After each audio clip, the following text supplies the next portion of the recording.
Good morning, my neighbor. Good morning. Good morning, everyone. Good morning. It's a good morning, and we serve you breakfast. Not just any breakfast. Sizzling healthy. Yeah, all the time. Okay, let's take a peek. I brought my spine. There are certain things that we do to help the children with their brushing. And there's much more on offer on GTV Breakfast. You want it served buffet style? On-site restaurant. Complimentary breakfast? Off of your plate should be vegetables. So in my lifetime, I haven't seen Ghana Black Stars being an African country. Can I show what is written on the back? Yes, definitely. Where's the camera? Just stand and turn. So what's your pleasure than Botras, yeah? At that time of the morning.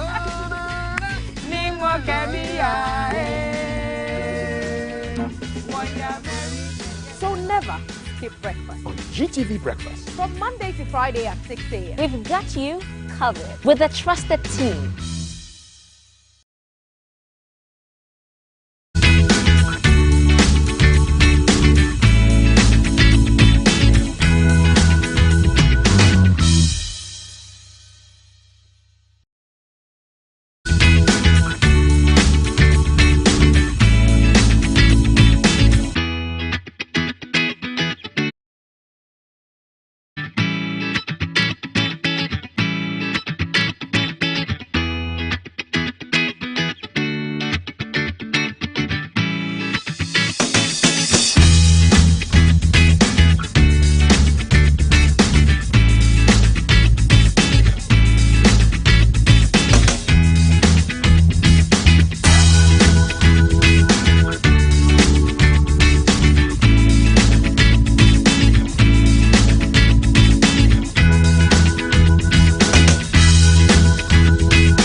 My neighbors, our neighbors. You enjoy the song. Chris Tomlin. Oh, God. Love it. Love it. Reminds me of my church. Okay, nice. We'll just be dancing and jumping around. Good morning. Good morning, everybody. How blessed are we that we've lived to see another day? How many days to Christmas? Today is the 15th, so we have 10 days. 10 days to Christmas. 10 days. It's coming. Charlie, some of us, our shopping has delayed though. Charlie, shopping? You're talking about shopping? No, don't go to a crowd though. Hey! Just stop at the No, corner I parked somewhere and I jumped on a bike, man. Mad traffic. Mad. So people say they don't have any money, and yet everyone is. So first off, people don't have any money. The traders are saying, so why are people in town? No, they are going to see what is happening. Yes. Good shout. Yeah. Window shopping, but there are no windows. You know, but they're going to see Charlie. Good shout. Good shout. What's going on in town? Hey. We hear that Accra is choked. Let's go and see for ourselves. And then you are adding to the choking. No, but if you don't have any money, you're actually spending money to get on a chocho, ayalolo, however you're getting into the city center, to just go and look and see what's happening. People want to see what's happening. Have you never been in a vehicle where there was an accident on the other side, and the people in your lane where there's no accident are actually slowing down and turning and looking? It happens a lot on the motorway. It's a sympathy look.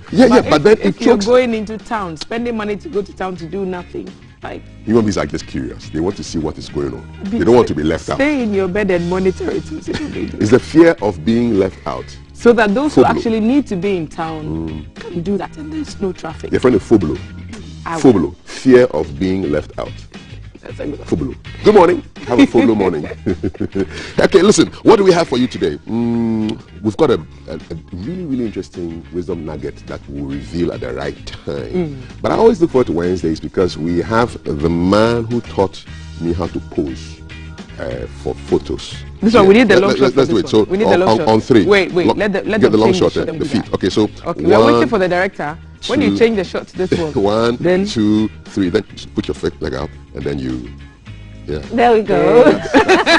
That's KKD style. You know, yeah. Don't just pose. Pose with style. He's gonna be here. He's gonna be here with Oscar Sal for the headlines. We're looking into the news. So that's something I always look forward to on a Wednesday like this. Yes. And what else is there? Valerie is an ardent student of KKD. Oh, okay. All right. The pose. We are going to be looking at nature today. Don't you get excited when you see women engaged in farming? I love food, so anything that talks about food is exciting. It's actually sexy, you know, when you see the women wearing the business. boots in the mud with rakes and all of that. And today we'll be looking at how a group are supporting farmers to, you know, live their best life. So the daughter, she's an MP, Yes. and a doctor. Dr. Zaneto Ajiman Rawlings will be in the house, and she'll be talking about an agribusiness venture that she's getting into to support persons who want to get into rabbit farming, snail farming, mushroom farming even. Right. So that should be exciting. Yeah, it's kind of conversation you want to have around breakfast. I tried rabbit when we went to Cape Coast. You eat those cute things? I know. Oh. It tasted like chicken though. No violence. No, just peace. I love snails. You love snails. Snails don't look that cute. Rabbits, some way. It's a bunny. It's a bunny. If it's a bunny, you can't eat it. You can't eat a bunny, but rabbit you can eat. Yeah, according to Thelma, we don't eat bunnies, we eat rabbits. Reminds me of another story. So I had an uncle. Always has a story. Uncle Desmond, may he rest in peace. He loved traditional drumming, so Agbaja drumming. On Saturdays, he would drum for like 3 hours in his own house. One day he had drummed seriously, worked up a sweat, towel around his neck. He was married to a Scottish woman. Oh, Desmond, breakfast is ready. The man, sweating from his Agbaja routine, he sits down, he opens the thing. Full English. Salad. He says, Chou! Fomiji menya! Midaklanam! Fomiji is a, he said, am I a rabbit? Faustina was the house help. Faustina midaklanam, kaba. Fomiji menya! First time I play for the Charlie, after 3 hours of Agbaja, to go and look at grass and leaves, no, it didn't work for him. So yeah. Anytime I think of rabbits, I think of Uncle Desmond, man. Yeah. Don't do that to the long man. Don't give him leaves. Don't give him leaves after I work out. Wow, say yourself. We'll just let us laugh at the time. Can I be doing that? So, for me, I'm sorry. trying to compose myself. So for me, Wednesdays, forget Mondays. Wednesdays are probably the most challenging days for me. How come? I don't know. And guess what? I put a survey out there asking a few people, and they said, Wednesday, midweek, you are looking forward for the day to actually end and get to Thursday. So I went to go and look for some tips to get you through your day on Wednesday, which I am going to be applying to myself today. So the first tip you guys have to do it says do what you love. If you are at work, do what you love. Like if you like talking like us, then you should probably be talking the whole day today. So do what you love. Don't overthink it. In these times when stress and others everywhere, don't overthink it. The third one is stay in the moment. I think this one will vary for everybody. So stay in the moment, embrace the challenge. So embracing the challenge. I don't know which challenges you are going to be embracing today, but whatever it is, if you find yourself pitted against like something, a huge challenge, hey, remember that just breathing and embrace it, and everything's going to work out. That's and then the third thing, the fifth one is treating yourself. So I'm going to treat myself today. I'm going to go to my favorite joint around Asylum Down today. I'm going to have myself a betie and palm soup. That's what I'm going to do today. I don't care what anybody else says. Right. So treat yourself. So guys, that's what we're going to be expecting today. I'm going to say we're going to be expecting. So yesterday, our outside team in the sky, went out and we were in the market area at the Jupojano, and we loved the sound bites and interesting stuff we got. Guess what? Today we are going to go to Kantamanto. I'm going to give Jay some money I lent some money to get me some jeans to work on the Friday. So that's what to expect from our side. Right. And the trends, Amrado is trending, Accra Sports Stadium is trending. What are in your trends? You might want to send us what are your trends and share videos and comments. Anything you want us to add to the show. Hey, the hashtag to follow is GT Breakfast. We're streaming live on Facebook as the Ghana Broadcasting Corporation, live on YouTube as the Ghana Broadcasting Corporation. We are live on Interactive, I beg your pardon, on Twitter at the GBC Ghana and on Instagram as GBC Online. We are live. Handing over to the rest of the team. Okie dokie. This show is made possible by Awake Purified Water, Shield Acrylic Paint, and Adonko Next Level Energy Drink. Today, Lufat is partnering us to bring you another conversation on health, and this time it's to do with developmental delays in children. So parents get very upset when, oh, my child is this number of months and they are not talking, they're not holding their neck upright. When should you be concerned when your child has a developmental delay, and when should you get medical attention? Okay. We'll answer, or we'll find answers to those questions in about 15 minutes. 15 minutes. Okay, yeah. So Valerie said, embrace a challenge. If somebody is very difficult at work, go and hug the person. That's how to embrace a challenge. She probably needs it. Now, to trust or not to trust, that is the wisdom nugget. Yeah. To trust or not to trust. People, go and hug them. Embrace the challenge. Here comes Dr. Kofi Osei Kusi. Good morning, viewers. It's exciting to come your way again with your wisdom nugget for the day. I believe you're having a great morning already, and I'm here to spice up your day and to help you have the best of days. And today, for our wisdom nugget, and like I always say, these are things you probably know already, but I'm here just to challenge you, to remind you, so you can keep flying and soaring and being the best version of yourself. But today, I have a question for you. My nugget is about trust. To trust or not to trust? I'm asking you, to trust or not to trust? Should you trust everybody 100%? Or should you not trust anybody at all? What's your view about this? Are there people in your life that you should never trust again? Or do you have people in your life that you trust 100%? You really believe in this person. You believe in that person with all your heart. It may be a parent, it may be a religious leader or someone like that you trust 100%. What's the answer to the question? To trust or not to trust? My nugget for today is, don't trust anyone 100% of the time. And neither should you trust anybody zero. Or neither is there anybody on earth that you should say, I don't trust this person at all. You know what? You need to have some level of trust for everyone. But let's start with everybody else. Everybody else. You know what? Everybody deserves some measure of trust.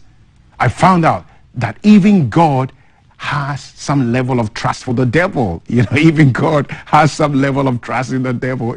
I was reading my Bible the other day and I found out, that even God had some trust for the devil. He had a conversation with the devil. You know what? What am I trying to say? I'm saying that even your opponents, even the people that, you think they so dislike you or they even want to kill you, you need to learn to have some level of trust for that person. It may not be 100%, it may not be 50%, but do learn to offer trust as a gift to every single person in your life. Why? Because trust is critical for relationship. Trust is critical for peace and harmony. And why? Because there are people you don't trust today, but tomorrow you're going to need them. And if you're going to be able to work with people, you need to be able to offer them some level of trust. And guess what? I believe that there is no single person that you should trust 0%. And there is nobody that you should trust 100%. Because to err is human. If you put all of your trust in a single human being, guess what? When they fail you, what are you going to do? How does this trust apply in our everyday lives? You know what? The reason for problems in families, the reason for problems in marriages, the reason for problems in nations is largely as a result of lack of trust. You have political parties that really mistrust each other. But guess what? What if political parties offered each other a little bit of trust? If you have a little bit of trust, then when the other side is talking, you will be able to pick out some of the good things they are saying and maybe damn some of the bad things they are saying. But if you don't trust them at all, it doesn't matter the sensible things they are speaking, you're never going to see any light from what they have to offer. Trust is a gift that we all need to offer each other. When you learn to offer people, even the most difficult of people, some level of trust, you're going to be able to learn to build relationships. There are many organizations and many workplaces and many families with a lot of tension because people have refused to let go of some of the mistrust that has happened in the past. Today, if you're going to have a successful life, I want to charge you and I want to encourage you and I want to inspire you to learn to offer other people just a little bit of trust. And when you offer people the gift of trust, you're going to be able to have a lot of harmony and have yourself a very successful life. To trust or not to trust, get out there and learn to offer everyone at least some element of trust. And if there's someone you put all your trust into, be very careful that you reduce it a little bit before they disappoint you. I wish you a successful day as you learn to trust people.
in the studio. Yes, we are in the Christmas spirit. Good morning.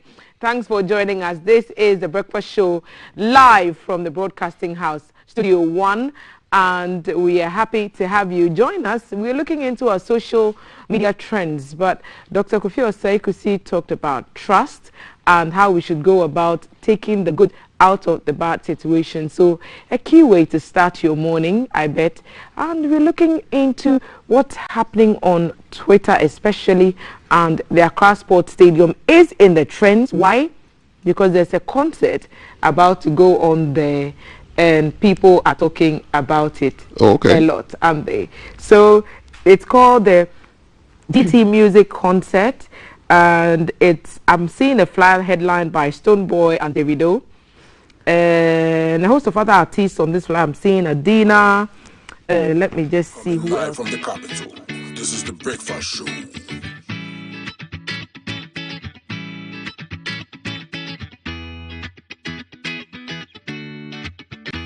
Coming live from the capital, this is the Breakfast Show.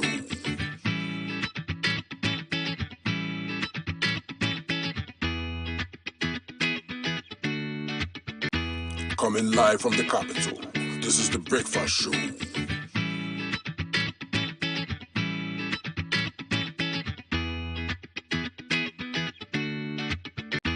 Coming live from the capital, this is the Breakfast Show.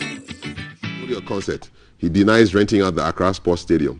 But then I go to Twitter and then you see a comment. This is funny. To close down the Accra Sports Stadium on football whilst the league is still going on and rent it out for a musical concert is very funny. It's but like closing down the motorway. We're seeing the renovation works that are going on, and we saw some of that on the screen a few moments ago. But here are some of the tweets. Okay, so this. It does look like the Accra Sports Stadium. Of course, they closed it down for football, but they are renting it out for music. But people can't take from it. The man said they are not renting it out. So what are they doing? They're giving it out for free? So that's the question, isn't it? It's like the to trust or not to trust. That is the question. But we do see some activity. Today, Ghana and Kasa will be some funny nation. So the Accra Sports Stadium can't be used for matches, but can be used for concerts. What happened to the cultural centers and cinemas? It's just funny. Booked. Okay. Another one, Prof. Chumesi of Ghana NSA, who told the whole world you want to close down Accra Sports Stadium for renovation works to be done, and this is what you're doing to the pitch, which is already overstretched. Lord have mercy on Ghana, Atwa Ghana. So concerns being raised there, and I've seen some photos floating around on social media on the state of even the seating area in the stadium. And some portions of it do not look very good. So maybe those portions will be, not used for this concert. There's a point to a lack of venues for events. I mean, this is a stadium, please. With the number of artists on the bill that I just read out, it's reasonable that a large number of people will be expected, especially because it's free entry. And then mind you also... And so a big space may be needed. I'm thinking if Accra Sports Stadium may not be in shape, perhaps the Black Star Square, that's an option? Or even the middle of Tetequashi roundabout. That space, I don't know what people are doing in that space. Staff, please, don't come there, please. There's already traffic there. There's no space there. Otherwise, let's take it to the streets. Street concerts are really nice. But then, but the Ministry of Health is also touting that whilst we have tagged December as the month of vaccination, they're encouraging that parties and events and what's not that's going to be held this festive season, they're encouraging that should be open space. Yes, as much as possible, try and keep it open. So, best bet. They say the event will not be held on the pitch, according to the NSA boss. But we are seeing stuff being put on the pitch. It could be that the pitch may be protected. With what? They could put something on there, maybe cover it with... So that technically it's not happening on the pitch, but it's on the pitch. No, it's on the ground, but not on the... You see, most of these concerts that are held in stadiums, they are put...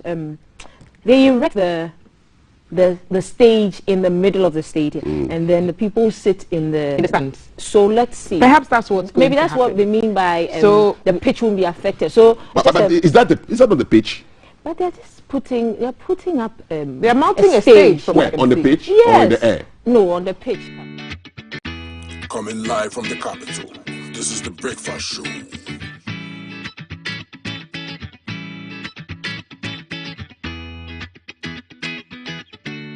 From the Accra Sports Stadium to faraway England. Thank you very much. Pep Guardiola, for the 10th time in a row, has won the Premier League Manager of the Month. For the 10th time. I remember when Pep was coaching Barcelona and everybody said, oh, Pep, J coaching. Here we are. Should I say more? Yes. Okay, so I won't. Because I think if you do something good, it will be recognized. It's all I can say when it comes to...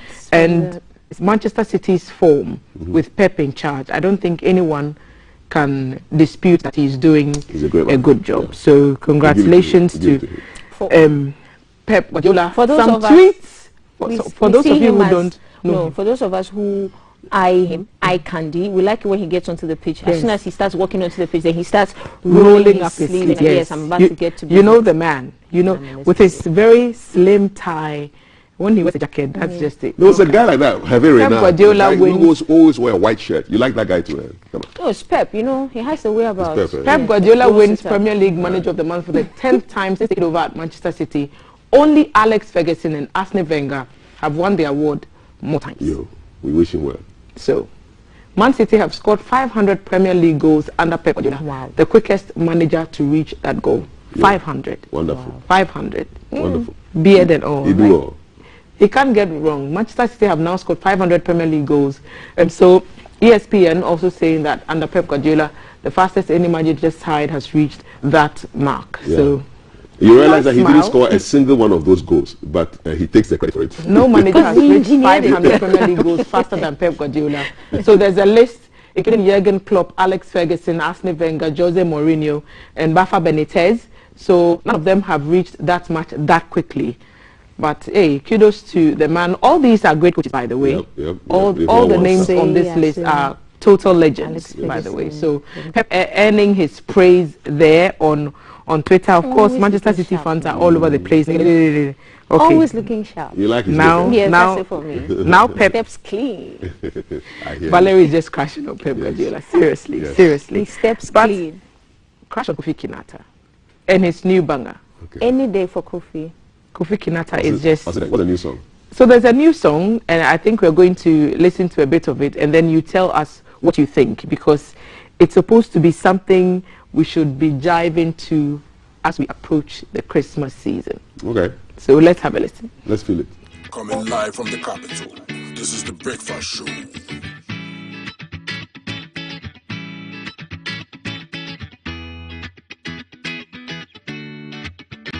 Coming live from the capital.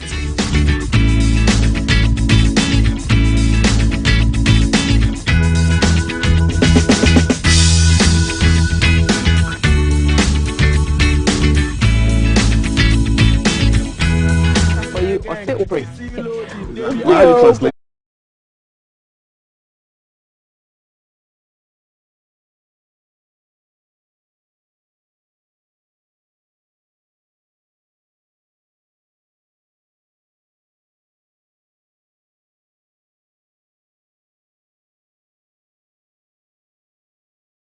But Opry is addressing some of the challenges we face now. We are facing now as like flex. What challenges?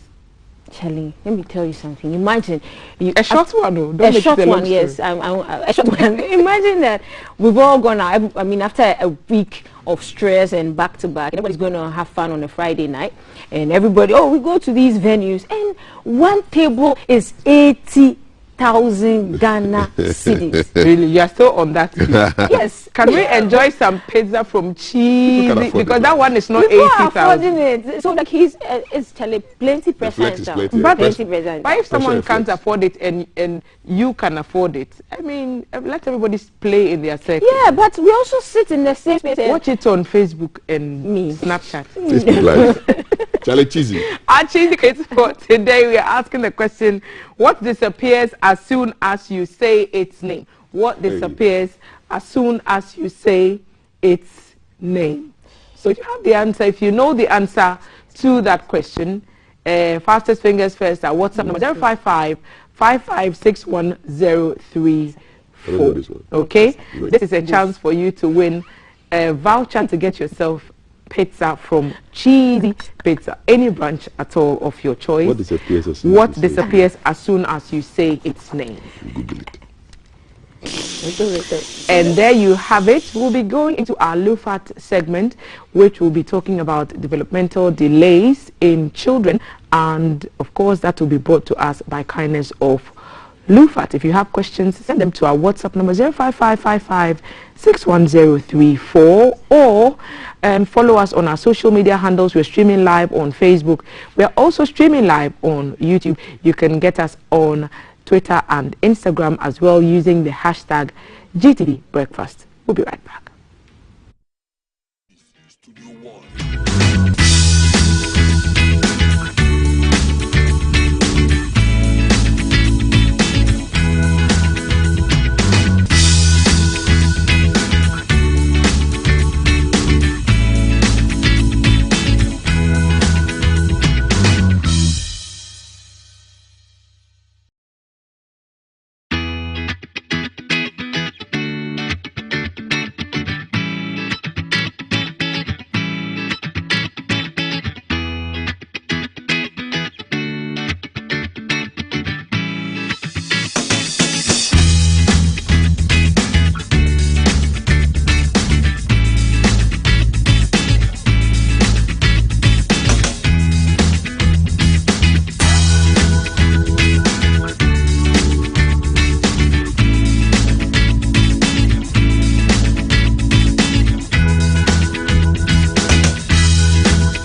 Alberta Nanaicha Akosa, who is from Agri House. We'll be looking at things natural, so you don't want to miss that conversation. For now, we're looking at developmental delays in children. You know, so you're wondering, hey, child, when is my child going to sit up?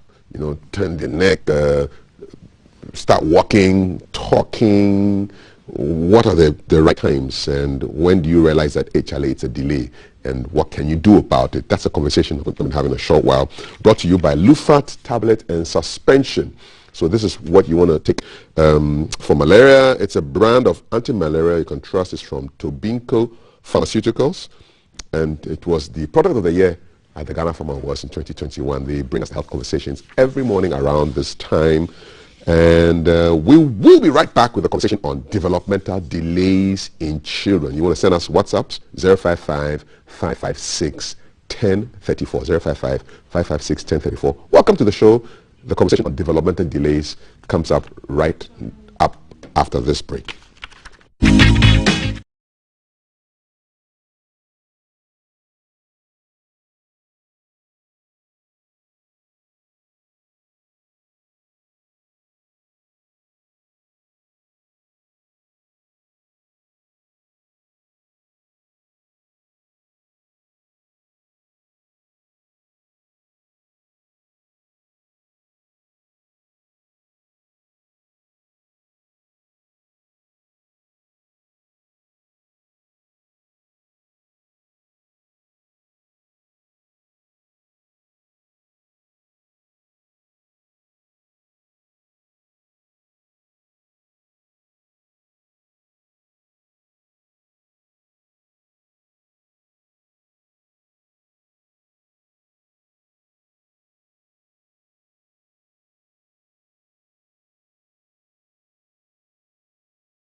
Is Dr. Sairam Wadri. She's a pediatrician at Kolebu Teaching Hospital and the CEO of Baby, Child and Co.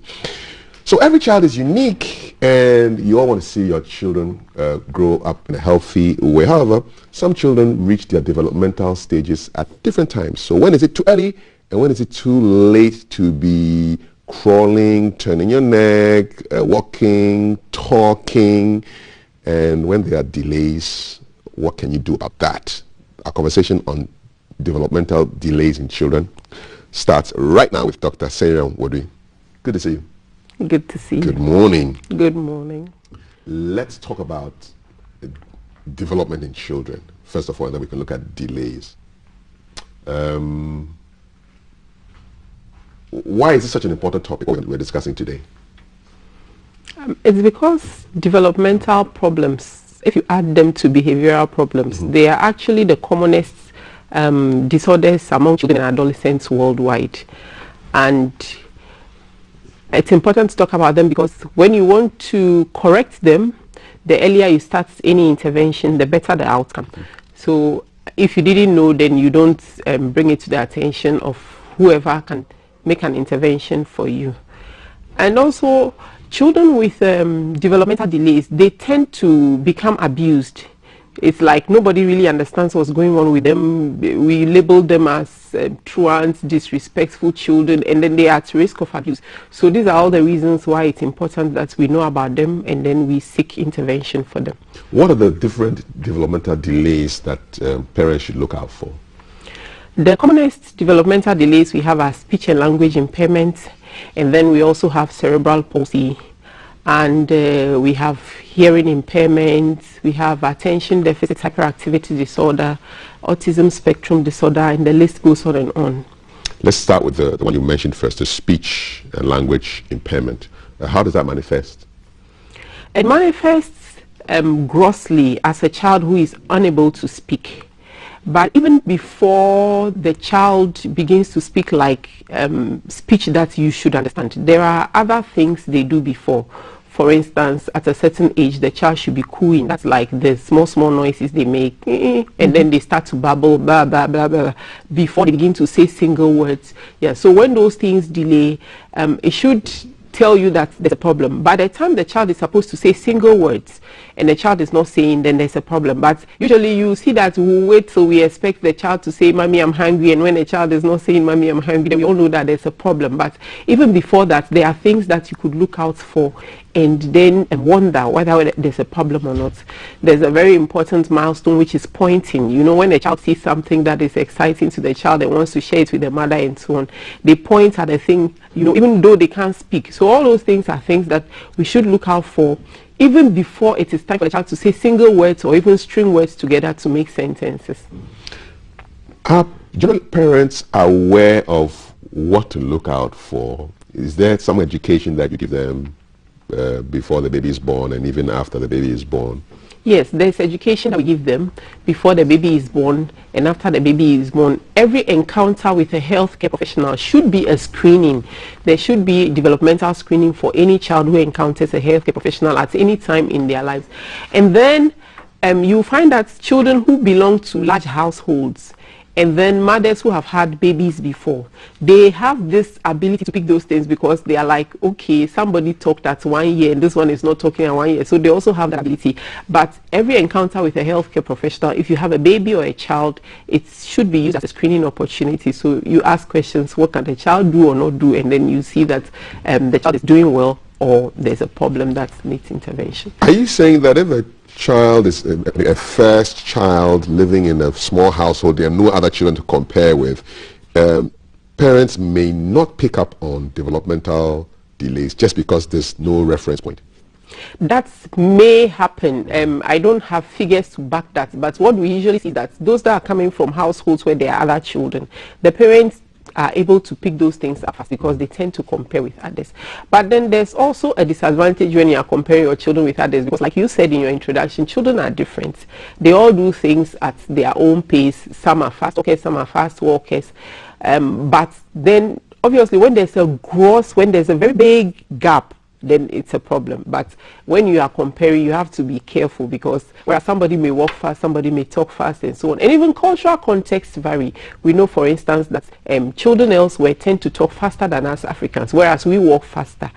And then, sorry? Yes, we do. African babies walk faster? Yes, we do. Where are we in a hurry to go? I don't know. And then also, you find that certain things that are, that the parents pick on as problems in certain cultures, we don't pick on those things as problems here. We will say, oh, okay, this is a movie they don't respect or something, whereas somebody will say that, oh, maybe the child, is it a hearing problem, is it that the child is not understanding what I'm saying, that sort of thing. A child can write somewhere quickly, it's a problem, but here maybe you are lazy, you know. So cultural context also tend to vary. Do you think that they tend to over medicalize issues abroad?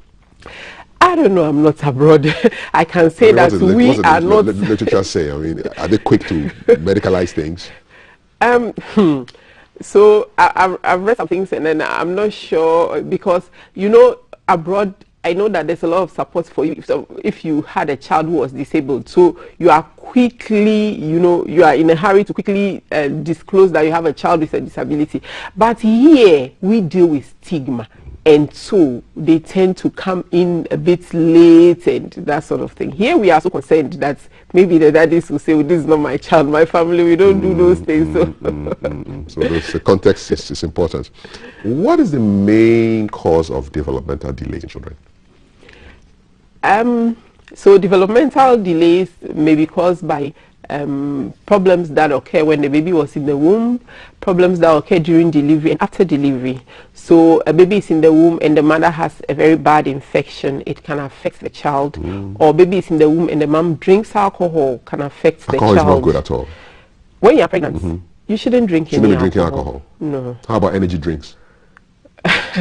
It depends on what's in the energy drink. We even know that when you're pregnant, a lot of caffeine is not good for you. So, yes, but alcohol, no. I mean, caffeine, there's you know, just moderate, but alcohol, no. What can alcohol do? It causes something called fetal alcohol syndrome. So the babies come out with intellectual disability, like they won't learn well or do well in school, and then they have a particular fascia. So when you look at them, they look a certain way. So that. How do they look?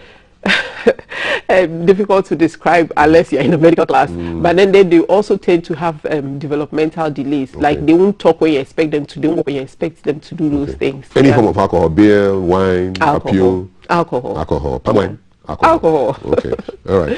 So things that happen when the baby's in the womb. Yes, and then during birth, when the delivery is very difficult, sometimes we have oxygen that is not going to the baby's brain and other organs, and then that can also affect the brain and it causes developmental delays. And then after birth, things like the infection in the baby itself, severe malnutrition, even abuse, extreme abuse could cause developmental delays. Yes, and when we talk about infections, those especially that affect the brain. And a big one is, we've talked about it recently, is newborn jaundice. That will also affect the brain and then causes... If not caught early. Yes, and treated, then it can cause severe disability. How about smoking while pregnant? It's not good. You shouldn't do that. Shisha, ganja, jot. None of them. You shouldn't smoke. You shouldn't smoke. Okay, all right. How would a parent begin to think, I need to seek medical attention for my child? What would be the signs?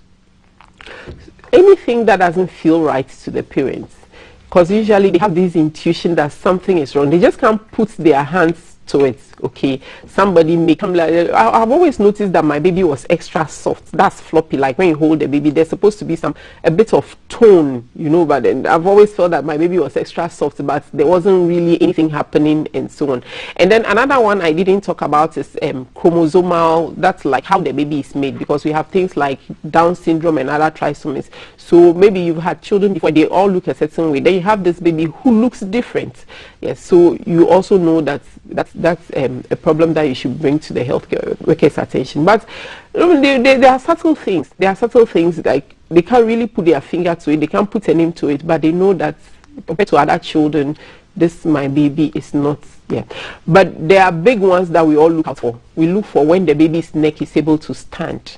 We look for when the baby is able to sit. When the baby is able to walk. Well, how do you mean when the baby's neck is able to stand? Well, it's actually called head control. Okay. You know, when babies are born, when you lift them up, the head will sort of just go back. Okay. Yes, but at a certain time, the neck is able to stand. Okay. Yes, so that should happen. In terms of months, what's the range? It should happen around 4 months. Like you said, it's a range. So you have babies having it 3 months, 5 months, yes. But if you have a baby who is 6 months old and the neck is not able to stand, or the baby doesn't have head control, that's a problem. Most babies will sit at 6 months. Even before sitting, there are things like rolling over, transferring, those sort of things. But those are, people don't think about those ones except the big ones. So what most is transferring? Babies, you pick something with one hand and move to the other hand. Okay. All right. So most babies should sit around 6 months. Again, it's a range. But if you have a baby who is 8 months old who is not sitting, then that's a problem. Okay. Yeah. And then you talked about cooing and talking, making sounds. Yes, that's for the speech and language. Yeah. So if you have a baby who is 6 months old, and then cooing usually happens around 3-4 months and babbling around 6 months. So when there are huge deviations, like you have an 8-month-old baby who is not doing ba ba ba ba, then that's a problem. How do you test for hearing impairment? So we test by asking for some of these things, because a baby who cannot hear cannot talk or cannot make sounds, and then you have to do an examination of the ear, and then you have to there's a formal scientific way of testing. Yes, that one is called audiology. There aren't a lot of centers in Ghana that do it, but Kolebu does it, and then you send a child to be tested, and they can tell you whether the child can hear and how well. So the other thing is that you can say that a child can hear, but the problem is how well. Maybe you need to shout for that baby or child to hear, and it's a problem. So a child can hear, but maybe not hear at certain frequencies. So sometimes when you know that there's a problem, for instance, if you know that this baby has had severe jaundice, then you are prompted to go and do those tests for the baby. But of course, when the parents comes and says, I think there's a problem, then you do those things for the baby as well. Is it true that babies are born blind? Babies are not born blind. They are born with a very short distance at which they can see. They are short-sighted. In fact, when you are a newborn, the distance that you can see clearly is from the mother's breast to her face. So they are very short-sighted. So yes, very strategic. Because you have to go for the breast. Yes. And then as they grow, the distance at which they can see gets gets better. Okay. Yeah. So it's possible that when the distance does not increase, then there's a problem. Is that correct? With age. With age. Yes. So some of these things as well, when you test them or you screen for them, it's not a one-time test. So for instance, you have a mother whose baby was difficult delivery, and so then you send, and then they say that the eye is okay. So come back in a year. Mother doesn't come back, because some of these things, they should develop as the child is also developing. So when you go and you don't come back, then sometimes you lose out on correct diagnosis. And like we said, some of these things, when you intervene early, not some, they all, if you intervene early, then the outcome is better. I mean, God is great. I mean, the baby's born and all they can see is the breast. The whole world is the breast. That's just wonderful. You talked about intervention services. What are the kind of intervention services available for parents who may think that, hey, there's an issue here that needs to be corrected or seen by a doctor? The intervention when it comes to developmental delay, you see there's a spectrum, and a lot of them tend to go with others.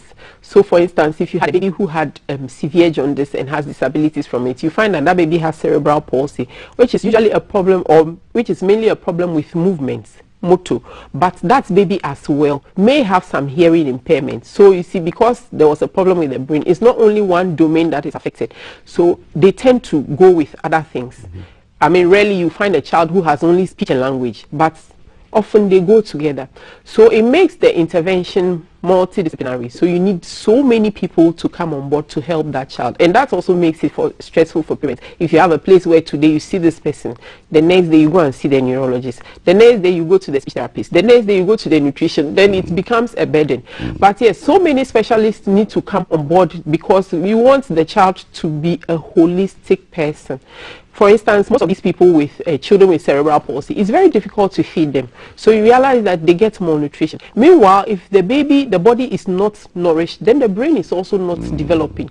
So it's holistic. You need to see the pediatrician who coordinates all of these things. You need to see the speech and language therapist. You need to see the physiotherapist, the occupational therapist, the neurologist, the ophthalmologist. All these specialists need to come on board. And then when it comes time to go to school, that's another problem. You need to have maybe special educators depending on where you place your child. In your practice and with the literature in Ghana, what are the most common developmental delays in children? Everywhere worldwide, it's speech and language impairments. Okay. But then when you move on, then we have cerebral palsy.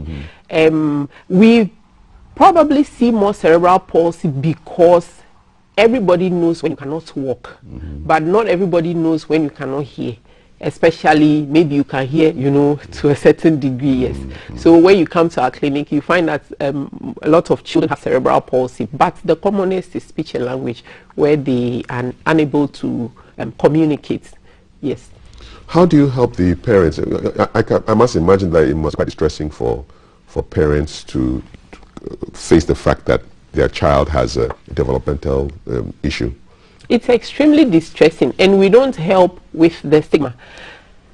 I mean, you have even normal children, 1 year old, who is not able to walk, and people don't, they are not tactful at all. They are like, hey, why is your child not walking? It's extremely distressing. You realize that Ghanaians can be very blunt with some of these things. They just say it like that. Yeah. Well meaning, I guess, maybe usually they don't intend any malice, but if you already know there's a, it must be very distressing for a mother or a father. It is very distressing, extremely distressing. So how we help parents, we speak to them, we counsel them about the condition, we counsel them about what services are available, what we can do for the child.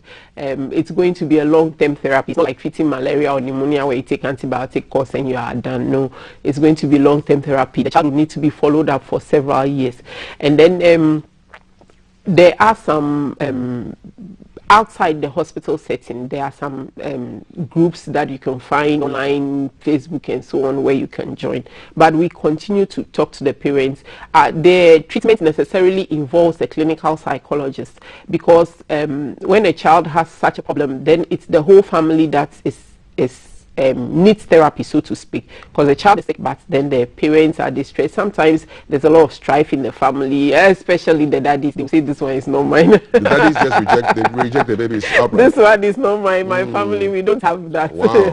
So there's a lot of, you know, and coming to hospital alone frequently is a lot of stress as well. So all those things come into play. The mothers tend to come alone without the parents, without the fathers. I think if you walk into any pediatric unit, I mean, it's rare that you find, usually it's the mothers. Yeah, well, the fathers may say they are going to look for money. I don't know, but...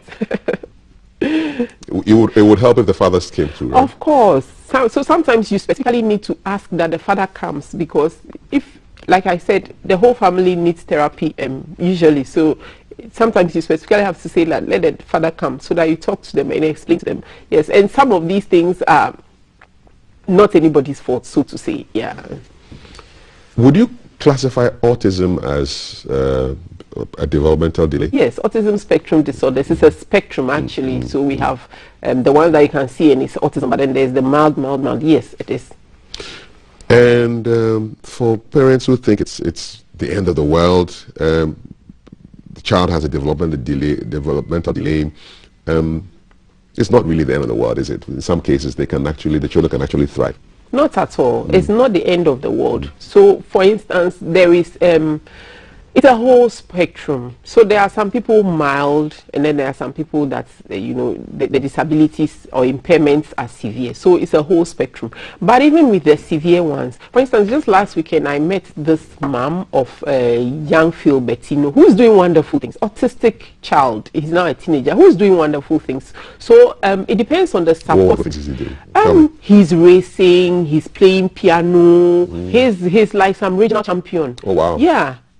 So there are all these things that, provided they get the right help, then they can do. The right help, you know, so you need physio, because our bodies are designed to move. When you don't move them for a long time, then they become so stiff. Sometimes you can't even extend your arm. Physiotherapy, so they don't develop this stiffness. It's called contractures, actually, like it has contracted, it can't stretch. So physiotherapy, occupational therapy, so that the child can become functional, can pick a spoon and take to the mouth. And then you need, maybe the child will only need a hearing aid, and that's it, you know. But if these interventions are not started early, so if you didn't hear all your life, and adults you are now hearing, then you now have to go back and pick all your speech, because to be able to speak you need to, so when these things happen very early, mobility devices, all those things, then they are functional. In Ghana, we don't have a lot of people with disabilities, children who are doing well. It's because we have problems with stigma, we have problems with costs, because all these things are expensive. You need to be coming to hospital, going, buying medication. They say go here, it's not free, go here, it's not free. So cost, then along the way they just abandon, and the support is not there. They just abandon, and then the child becomes liability, so to speak, because this child who maybe with physio and some mobility devices can move to the toilet, but now you have to move the child to the toilet. You have to carry the child at your back, and the woman are the one who suffer. The man is you have to carry the child at your back or your life. Yeah, so it's really a problem. I think that if we eliminated the stigma and we eliminated the cost aspect, the outcomes will probably be better. Yeah. In terms of the cost, are any of the conditions on the National Health Insurance? Yes, so some aspects of care is covered by National Health Insurance, but the greater is not covered by National Health Insurance. For instance, if you have a child with a disability who has an infection, most likely it's covered by National Health Insurance. But if you need to purchase a mobility device, it's not. If you need to do a hearing aid, you know, it's not. Yes, so some aspects are covered, but some are not covered. And these are long-term costs, so it's not small. Maybe today you spend a little, but if you add it over a year, it's a lot of money. It's a lot of money. So that's a lot of National Health needs to step in at some point in time and try and absorb some of these costs. I must imagine that it will be quite expensive As for national health, we are talking about it all the time. I mean, recently, after much lobbying, some childhood cancers are on national health insurance. But there's so much that is not on national health insurance. We are talking about it all the time. Okay. Dr. Sariam Wadri is a pediatrician with Kolebu Teaching Hospital, CEO of Baby, Child and Co. Before we go out, I just want to check out some of the messages from people that have been sending to us, so you can respond to some of them. The messages are coming on 055-556-1034. Let me just step over to the screen and bring you some messages. Okay, Thelma is there. Good. Nice one. Move. So, good morning, CAF. I've had someone, I'm sure the person is having a sore time. I had all my kids in the UK. My daughter, at an early age, was detected. She had an eye partially blind. We first thought she was dyslexic. It was corrected. She's now an occupational therapist. It would have been a different story in Ghana. Trisha SCC. So there's a perception that our healthcare system is not really what it should be, especially when compared to what pertains in the West. Just a perception.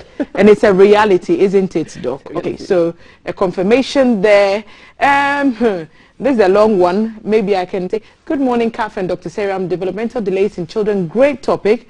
So squint eye impairment is caused by alcoholism and intoxications. In fact, Dr. Sariam, I've really learned many things today.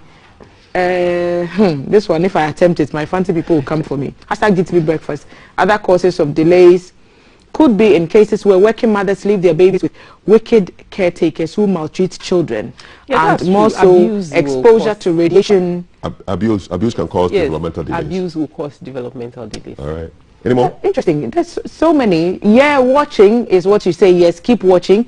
Can drinking or pito cause developmental delays? Even I can answer that question. Pito will not cause your child to thrive. Please, I'm guessing don't drink pito.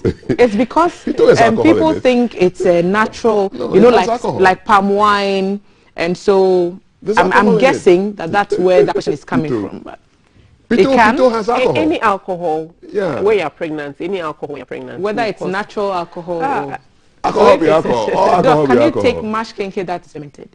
Yeah, tough question.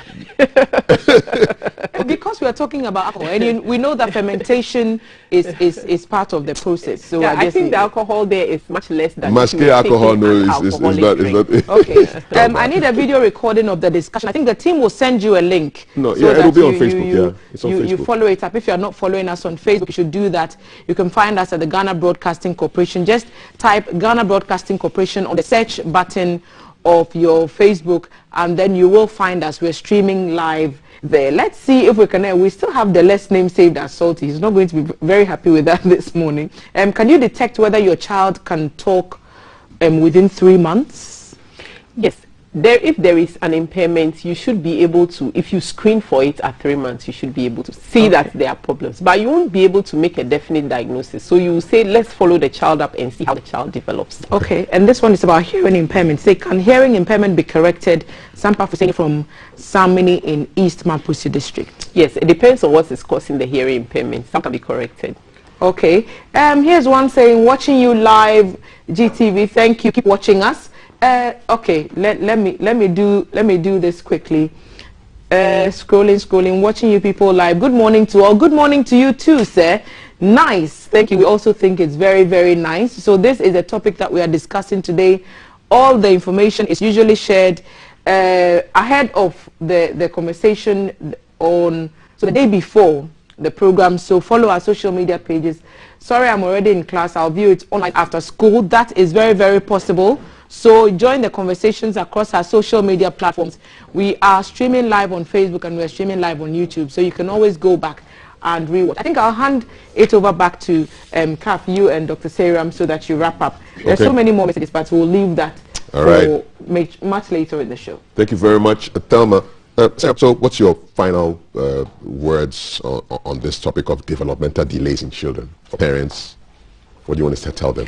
There's a lot of information on how children develop. When you take the maternal and child health record book, there's even a portion that tells you what your child should be doing at a particular time. Okay. So it's a good resource that parents can look at. You see whether there are problems. If there's something you're not sure of, just bring the child to hospital, because it's better we reassure you that everything is fine, or let's see the child later, than there's a problem that doesn't get any intervention. Awesome. Like somebody said that the child had an eye problem and so on, and the child is now an occupational therapist, functioning very well in society.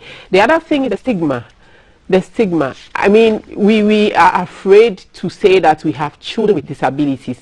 That will make you keep your child indoors. You won't even go out and seek therapy, you know. So the stigma, let's do something about it as a society. Yes. It's very bad. Okay. These people can develop into functional. You know this lady in tech, I've forgotten her name, Farida. Yes, yes, Edwin. I mean, yes. So, you know, with support, you can really, the children with developmental, they can really do a lot of things. So the stigma, let's do something about it as a society. Thank you very much, Dr. Seriam Wadri is a pediatrician with Kolibu Teaching Hospital and CEO of Big Child & Co. If you're not following them on Instagram and Facebook, why? Why? Please follow her, okay? And get all the tips and all the information. She does a lot of great education online, and we need the education. Akbar now. Thank you very, very, very much. And thanks for watching the show. Hashtag GTV Breakfast. Still to come, Rooted in Nature as a conversation in the next hour. That will have Dr. Zaneto Ejima Rawlings and Alberta Nanacha Akosa from Agri House Foundation here to talk about things to do with nature. But just around the corner after the break is my conversation on the headlines with brands, media, and culture specialist King Kwesi Chedakwa and Oscar Provençal, actor director, and good friends of me and you. What's in the news? You find out in a bit. Don't go anywhere. We're live on channel 278 on DSTV and across the world. Just look for hashtag GTV Breakfast. My name is Kaf. Stay tuned. Headlines up next.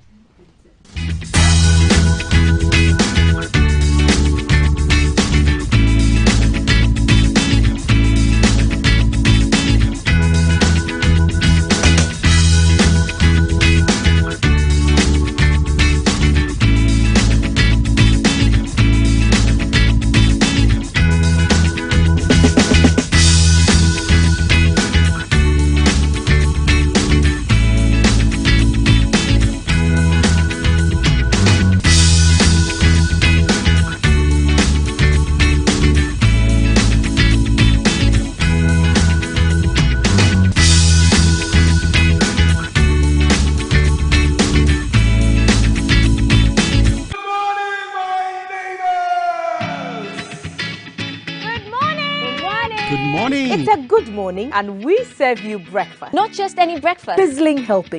And there's much more on offer on GTV Breakfast. So what's your pleasure than Votras, yeah? At that time of the morning. You want it served buffet style, complimentary breakfast? On-site restaurant. Or room service. We've got you covered. From Monday to Friday at 6 a.m. With a trusted team. So never skip breakfast. On GTV Breakfast.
Breakfast Show.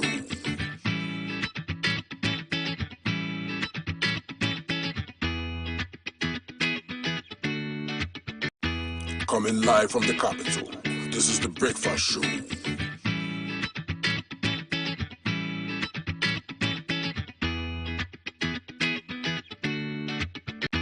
Coming live from the capital, this is the Breakfast Show.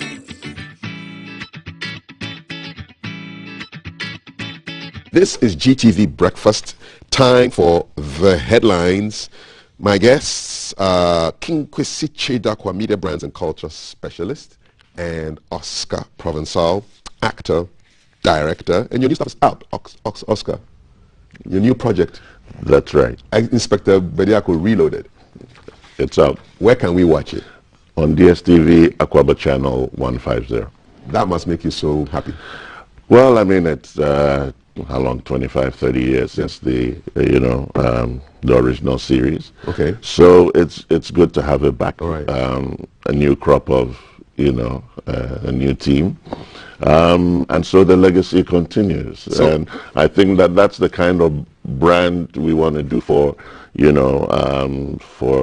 our entertainment industry. Exactly. And I hope that a lot more programs will move in that way. Home Sweet Home is getting a remake. Okay. I believe Things We Do for Love had a remake into YOLO. So I think that there's a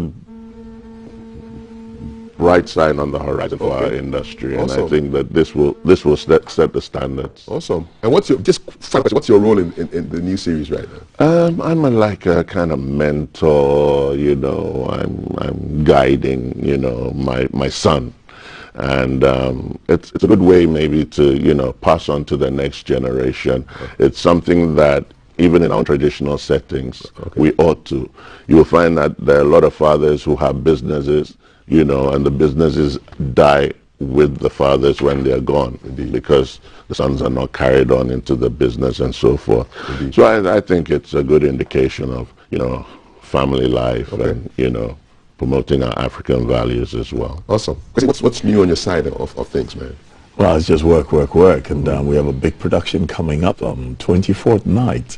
The maestro, the king of love songs, Superman, Adiepe Nakojo, celebrating 30 years of 24th night. Wow. So all our team of the finest productions and his company, Freedom Family Productions, as well as a special production company who you'll hear in the advertising, are putting together this massive event at the Icon at East Legon. And we're expecting, people who love songs from all over the world who are coming into Ghana to come over and celebrate Christmas in style. Nice one. And I'm sure they'll all come in double vaxxed.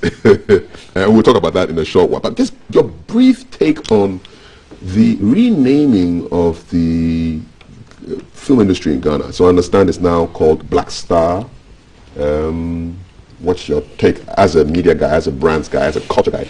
Well, I think we're getting into this euphoria of naming things and launching things and announcing things. Because are you aware there's a Black Star Film Festival somewhere in the United States of America? Are we expecting them to stop their film festival, or are we going to be confusing people with our new name? Somebody should have done a bit of due diligence before coming to that. We don't own the name Black Star. Anybody in the world can use Black Star. But whatever you're doing, find out what already exists. Find out the existing knowledge and add to it. Don't go and take something that somebody's already using. Yes, Black Star Line, that was us. But that's so many years ago. Nigeria, calling themselves Nollywood, did not come as a matter of pride. Somebody was writing to tease them that they are making cheap productions, and they seem to come out with a production like in 2 days, and then he called it Nollywood. And the Nigerians go, okay, what you meant for insult, we would turn into a business. So I don't know what processes went through coming to this name, but if that's what they've chosen, they must understand that they will always have to grapple with the fact that there's an existing Black Star Film Festival that already exists in the U.S., and that they have to find a way, this uphill battle of carving their own niche, so that whenever we say Black Star Film Festival or Black Star Films, people can say, okay, that's Ghana. All right. Oscar, it's a rose, no matter what you call it. I mean, it's the name of the industry a big deal? In the context that Kwesi just put it, yes, it is a big deal in the sense that, you know, as far as many of us are concerned, the Ghanaian film industry has already got an identity. The identity is written in law. You will find it, you know, within Act 935, which states, and you know, that it is a Ghanaian film industry. If you go back to the days of the Ghana Film Industry Corporation, you'll find out the films that came out there came out as Ghana Film Industry films. Yep. And when you go to the US and when you go to look at the distribution of those films, they are registered under the Ghana Film, you know, industry. And you want to identify with the nation. So for you know, many of us on this one side, we think it's absolutely unnecessary to brand the film industry, let alone have this controversy that has come around it, because not only of the Black Star Film Festival in America, but also because the executive secretary of the film industry has a film festival called the Black Star International Film Festival here in Ghana. So what it does then is to make the film industry synonymous with the festival and filmmaking in Ghana, which doesn't rub very well with a lot of people because it sounds like capture of the industry by one person. And so you're getting a lot of flack for it.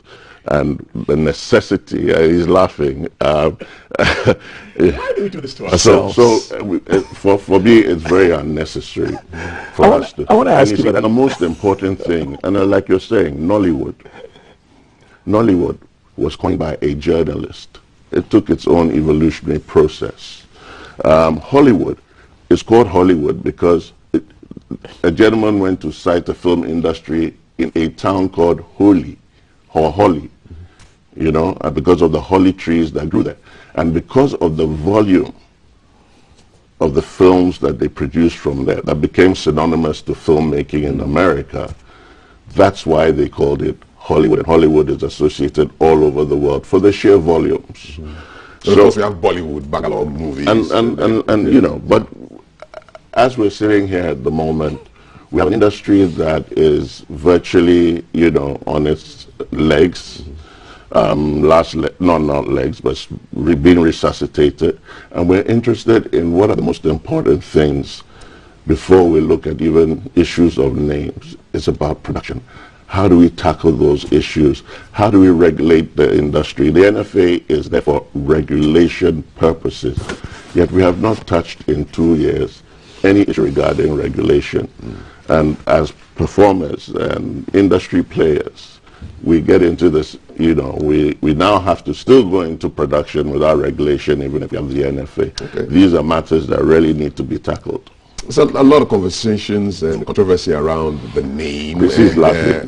We will dive into this in a short while. Why do we do this to ourselves? I don't know. Honestly. Let me dive into this. We'll talk about this again some other time. But it's pathetic. You're joined. We're happy to have you here with us. And me for the headlines. Let's look at the papers. Daily Graphic. Interesting. Vaccines and COVID still in business. Mandatory vaccination kicks off at KIA. Over 100 travelers jabbed. Unsavory vaccine politics will derail COVID-19 fight, says the president to the EU Parliament. And now, birth registry to be revamped, says the local government minister. Those are your headlines in today's Daily Graphic. Ghanaian Times. This is worrying. 3.6 million people lack food. They don't have cho at the right time, says Ghanaian Times. TVET catalyst to job creation, says the vice president.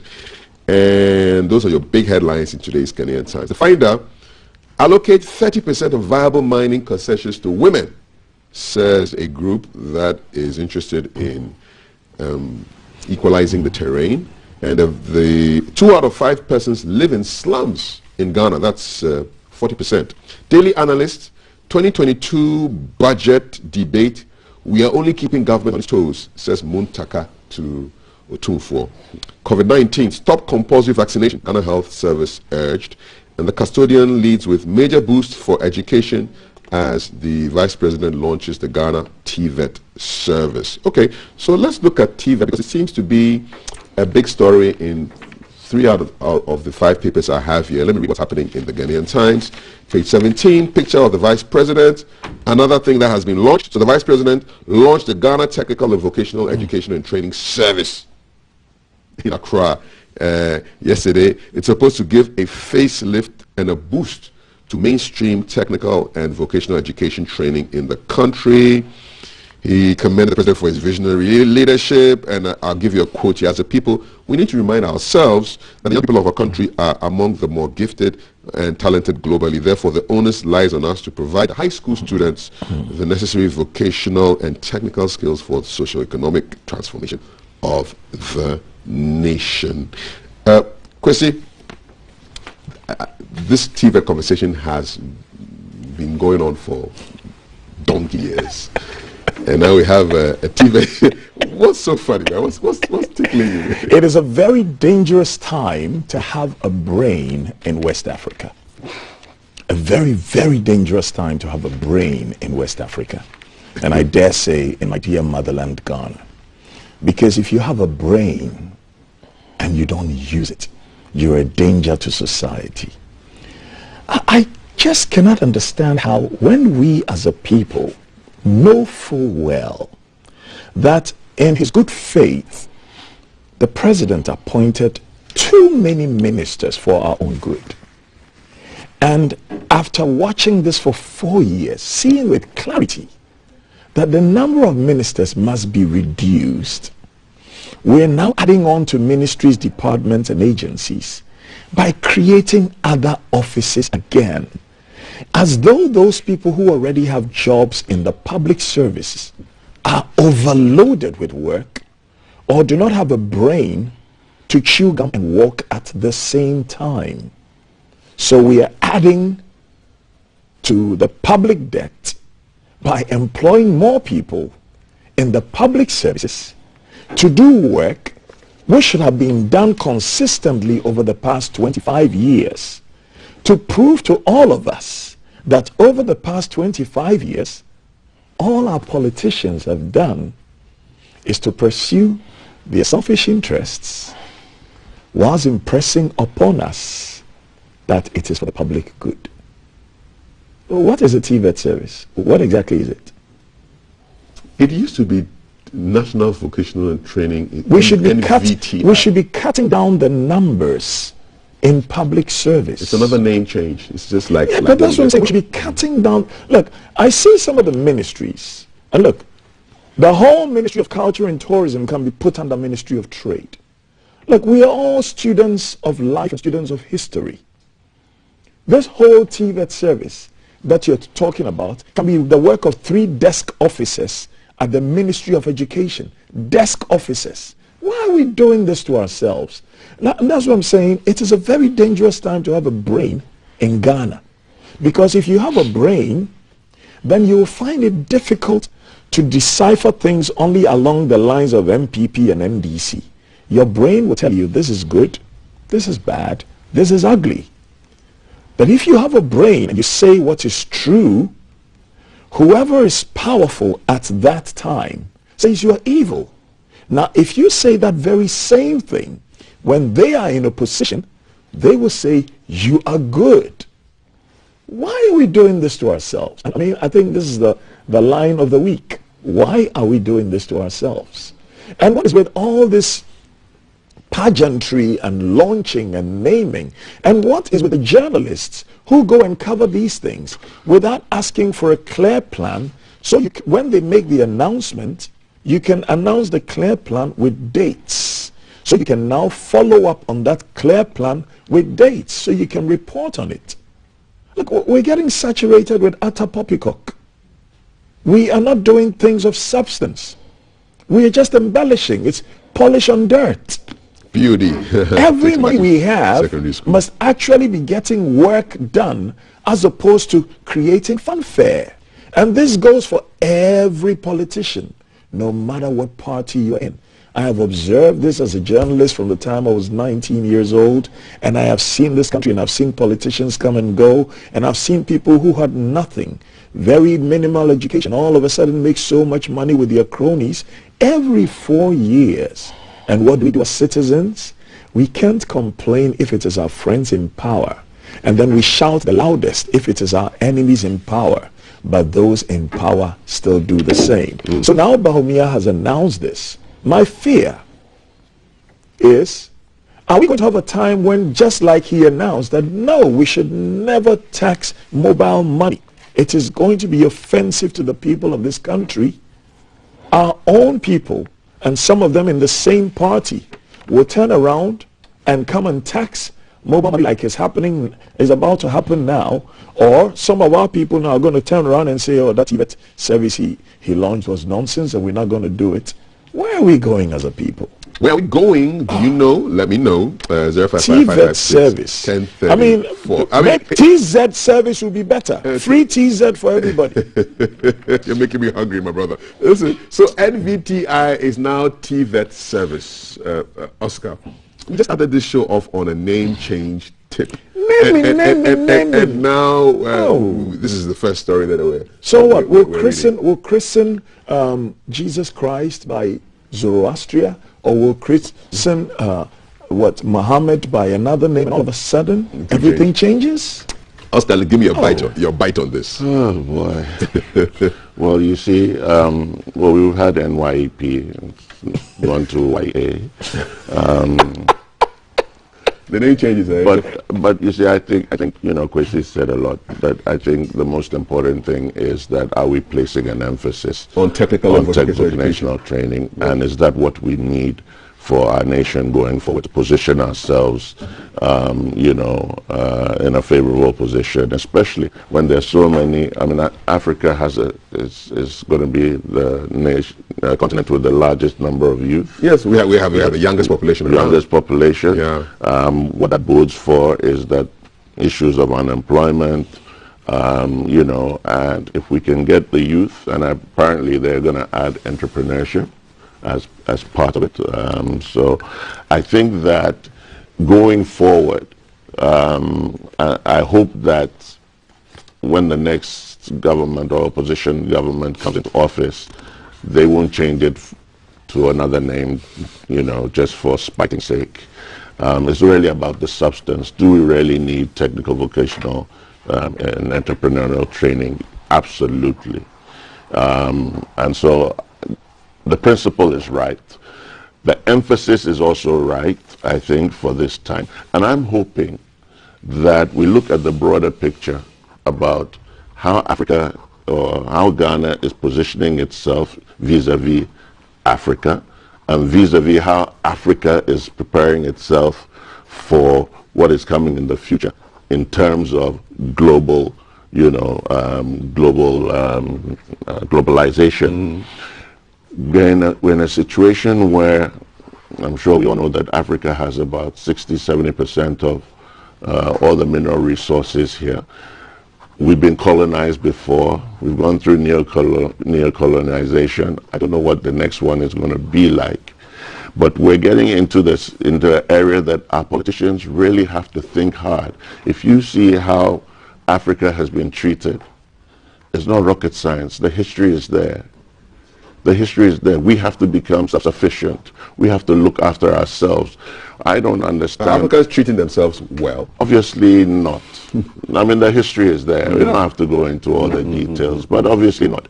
I mean, if we're going to have to import things that can be done in this country, we can't feed ourselves. I don't understand why. Africa could feed the whole world. The whole world. And so moving into the Africa Free Trade Zone, Continental Free Trade Zone, it's fantastic. How do we focus on getting that off the ground? Because there are basic challenges with it, but it gives a lot of opportunity for these young people to be able to get jobs, not only in Ghana, but around the world. And if you remember, a lot of Ghanaians at one time were the backbone of the educational system in Nigeria. and in many other African countries. They found jobs there. They built the, and you can find judges and lawyers all over the African country doing amazing things, So going forward, I think that let's focus on it. Government should focus on it and take it seriously, and hopefully depoliticize it so it really makes real impact. It doesn't get hijacked by one political organization or the other. So there are a lot of issues that relate to it, but in principle, I think that it's okay. The name change. When they outlawed you, what's your name? My name is still my name. But you can also change it if you want to. No, I just threw the slave names away and kept my traditional names. You see, so there was a change. So what was this? What was the slave name and what is this? So yes, I mean, I don't have a problem with the focus on that. But the naming is not going to change anything. The substance is in what the mandate of that organization, and does it fulfill it, and will it make impact? And we have to focus on making sure that it makes the impact. I'm just wondering, I mean, because when you look at technical and vocational education and training, you're looking at artisans. You're looking at people who do things mainly with their hands. Absolutely. So you're looking at brains and hands. So you're looking at carpenters, you're looking at plumbers, you're looking at masons. Have we done any audit or some research? Ghana needs this number of plumbers, this number of masons, this number of, and these people make a lot of money on a daily. You see, my point remains clear. And sometimes when we speak on such programs and we speak with ambiguity, then there is no need for us to be on the program, because the essence of us being here is to speak with such clarity, even when we differ, so people can listen and say, "Adia okay, ayano." But where it's like, okay, it's okay, but it's not okay. It's okay, but it's not okay. Then we lack the clarity that will get people to be persuaded to our point of view. And we're not here just to present our point of view, because as a trained journalist, what I do is I synthesize the thoughts and feelings of the community I inhabit, and then express them back to that community. I'm a mirror back to my society. This naming thing has to stop with every government. So what? What we named 10 years ago is so bad, it's so egregious, that we must pay somebody to come and serve small chops, and that we must make people leave their offices for 3 hours to come and stand somewhere. Let's just get the work done. Get the work done. Results over. I'm getting tired of this. And I won't say this because my friends are in government. Because whichever party is in government, my friends will be in government. My uncle helped to rule this country for 19 years. He's dead and gone. My uncle now is the secretary of the Economic Management Committee of this country. He's still working and he's a chief. Whichever party comes into power, we will have some of our friends there. And unless we will all start speaking truth with clarity to the people that we have elevated to serve us, we will not grow as a people. We're changing the names of ministries. We're increasing ministers. How many ministers does China have? Do you know the population of China? How many ministers do they have? 20. 20. For the young people who do not know, go and check. China has 20 ministers. 20. Ghana krokitwa we. Enti minister baku entumi nhwe nipa beye 10 million so. What's wrong with us? Why do we do this to ourselves? Why? And we only do this to ourselves because the people have elevated us into a position of authority where the money we spend is not our own. In fact, some of the people that political leaders appoint to serve in government, they would never appoint to run their own lotto kiosk. That's the truth. Whether it is Mahama's appointments or Nanado's appointments or Atamil's appointments or Rawlings' appointments, some of the people that political leaders appoint, they would never appoint to run their own lotto kiosk, or they would never appoint to look after their own father's fish farm. Never. But because it is for the people of Ghana, yeah, chinasi. Yeah, Chinasi. Unfortunately, things must change. Unfortunately, I'm not a trained journalist. Okay. And if I remember correctly, Jesus Christ spoke in parables. So parables must have some sense of meaning. And sometimes, don't just focus on what people say. If you want to interpret what people just say, you may get it wrong. You may have to look at the bigger picture and sometimes look at what they don't say. Okay. So I can be in this room and I can say, everybody who's wearing or not wearing a red shirt is a fool. If you are wearing a red shirt, have I called you a fool? Can you say that I have called you a fool? Can you take me to court? No. So sometimes what is not being said is and I think important. people are listening to what we're saying on this platform. You know, and it's not everything that you have to be direct. You know, you're not direct with everything when you're dealing with your children. They all have different mentalities. Everybody has a different way of doing things. So I think that, you know, in terms of the communication, I mean, that's what we're here for, to communicate. Indeed. And so let people communicate in their own style. In their own style. All right. You know, I think that's important. I want you to communicate with me via WhatsApp, 055-556-1034. All right? Let me know what's on your mind as far as the first story we talked about is concerned. So NVTI, National Vocational and Training Institute, is now Ghana TVET service, Technical Vocational and Educational Training Service. Free TZ for all. Says KKD. Talking of TZ, let's talk about food now. Ghanaian Times. This is from the 2020 Comprehensive Food Security and Vulnerability Analysis. 3.6 million people lack food. They don't have food at the right time. So this is 12% of Ghana's population are food insecure, according to the 2020 Comprehensive Food Security and Vulnerability Analysis Survey. So the majority of the food insecure constitute 2.8 million people. They live in the city, whilst 0.8 million, 800,000 people live in the rural areas. I think you need to be going to the rural areas. They are more food secure than the cities. Per the report, food insecurity doesn't mean there's hunger in Ghana, but that people don't have food at the right time, at the right price, and at the right place with the required nutritional value. I did a rough and ready survey. I went to moderate an event yesterday, and as part of the get to know one another, I just asked people to give me their first name, where they woke up that morning, and what they had eaten. Fully 30 to 35% of the people hadn't eaten as at 10:30. Which got me thinking, hey, Charlie, this, and then I put a question out on one of my school platforms. And it's quite a normal thing in Ghana for people not to eat breakfast. I don't think it's fashion. It may be a factor of various things. Probably need to do some research on that. But there seems to be some issue with food not being eaten at the right time, at the right place, at the right price. When you juxtapose this with statements from the minister who says there's food all over the place, and he said some time ago, the agri minister said that, oh, plantains were cheap. And he was roasted by plantain people and people in the markets. There seems to be some imbalance somewhere. Kwesi? I worry for those who are skipping breakfast. Breakfast is your most important meal of the day.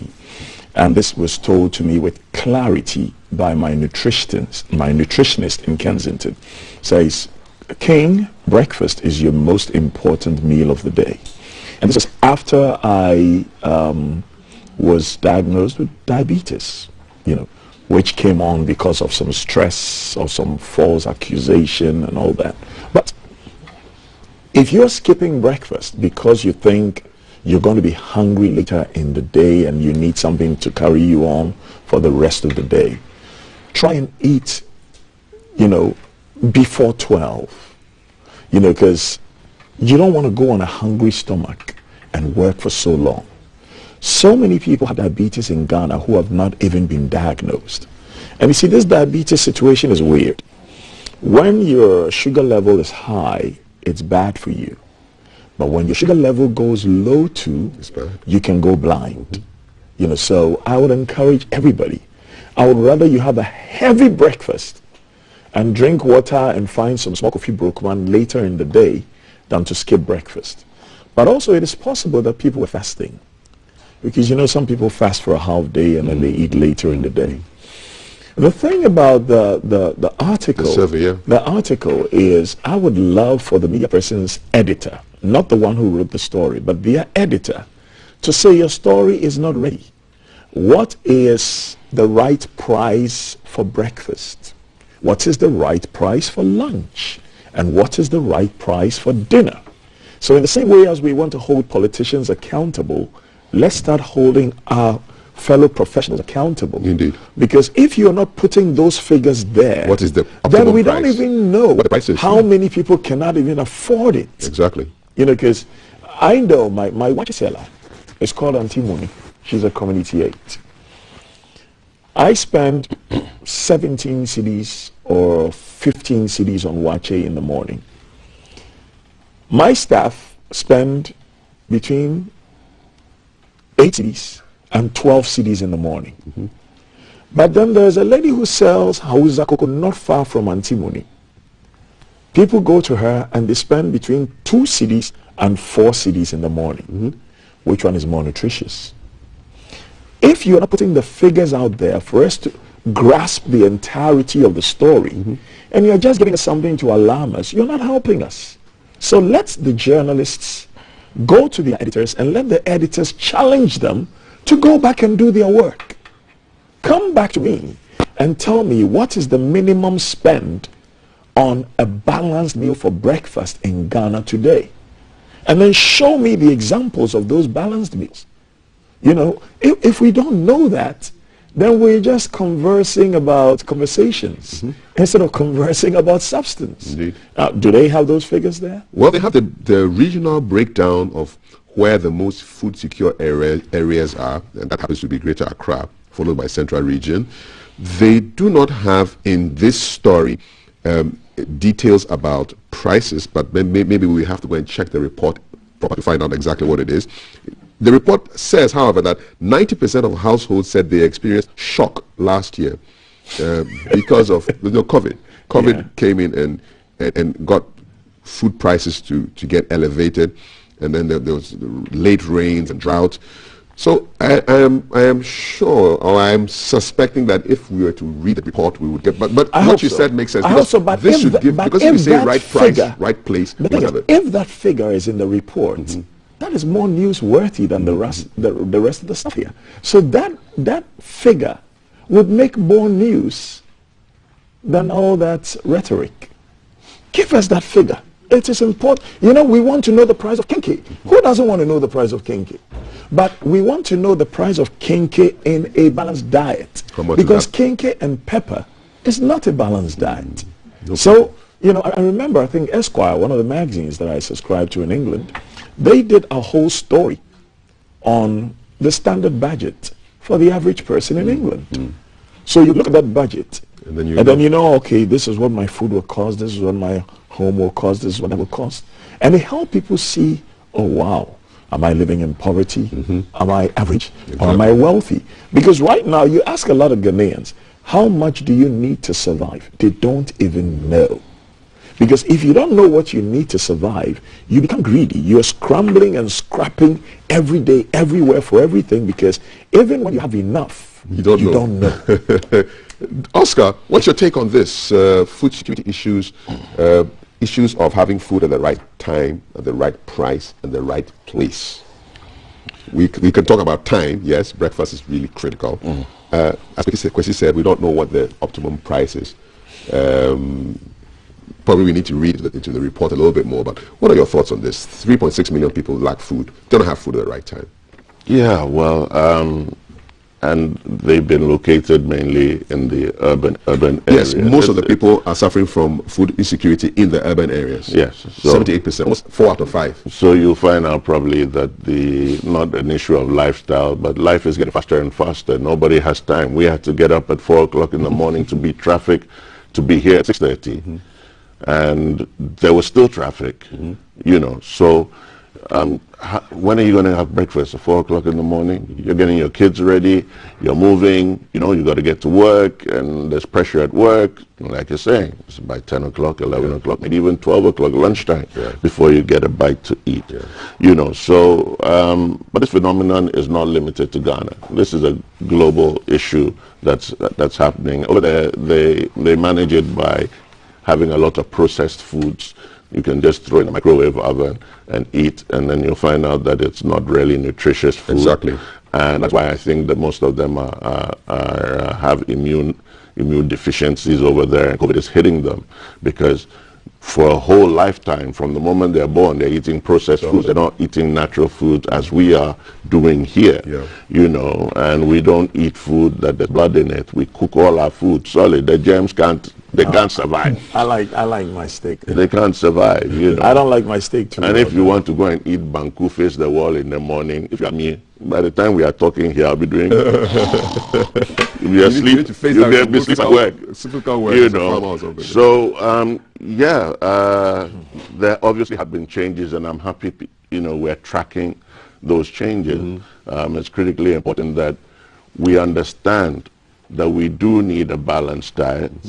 We do need to eat when we should. And I remember reading an article about cornflakes and how they marketed cornflakes as the best thing to have for breakfast, and that's what stuck with cornflakes. It was made by a nutritionist who marketed it as the next best thing for the human being to have breakfast. I'm sure paid by Kellogg's. And well, I mean, and they should lose their lives. lives. The whole world has picked on it. I mean, if you go to Europe, everybody eats cornflakes or Weetabix or something in the morning. They think that's a breakfast. Well, I don't know. Somebody should tell me, is fufu bad in the morning? Is banku and okra bad in the morning? Because I've got to eat once and I've got to move. I don't have time to stop because my revenue streams don't allow me to have the laxity to rest. So our nutritionists and dietitians and researchers must be doing that research for us. I'm not a nutritionist. Yeah, exactly. So please bring them on so that they speak to this issue. If I were to say anything about it, I'd be lying. I don't know anything about it. Do you have a nutritionist? But as for kenke in the morning, if you offer me a half time, I'll eat. Gentlemen, let's take a look. No, not really. You know, I mean, it's one good question you're asking. I don't think many of us do have nutritionists. I don't even think many of us do a yearly checkup. You know, I mean, these are issues that matters of health. And once we've been hit with the issues of COVID, you know, we should all definitely have some interest in ensuring that we don't end up with diabetes, we don't end up with high blood pressure, we don't end up, you know, but I want to even talk about, ask the nutritionist, is it okay to take tot before I eat? How many minutes before I take the tot should I eat? Here next week to discuss some of these things. So bring them in. Whilst we're at it, I think it's important for us to make this point very clear to every citizen of Ghana. Every family must have a family doctor and a family nutritionist. Because you see, the family nutritionist helps you stave off illness. The family doctor does the same. But a lot of times, we wait to get an illness before we talk to the doctor, who then refers us to the nutritionist. So if we eat right, they say eat your food as though they were your drugs. If not, you eat your drugs as though it's your food. All right. Hey, interesting. But maybe our food is our drugs. Maybe we should be looking into food as drugs.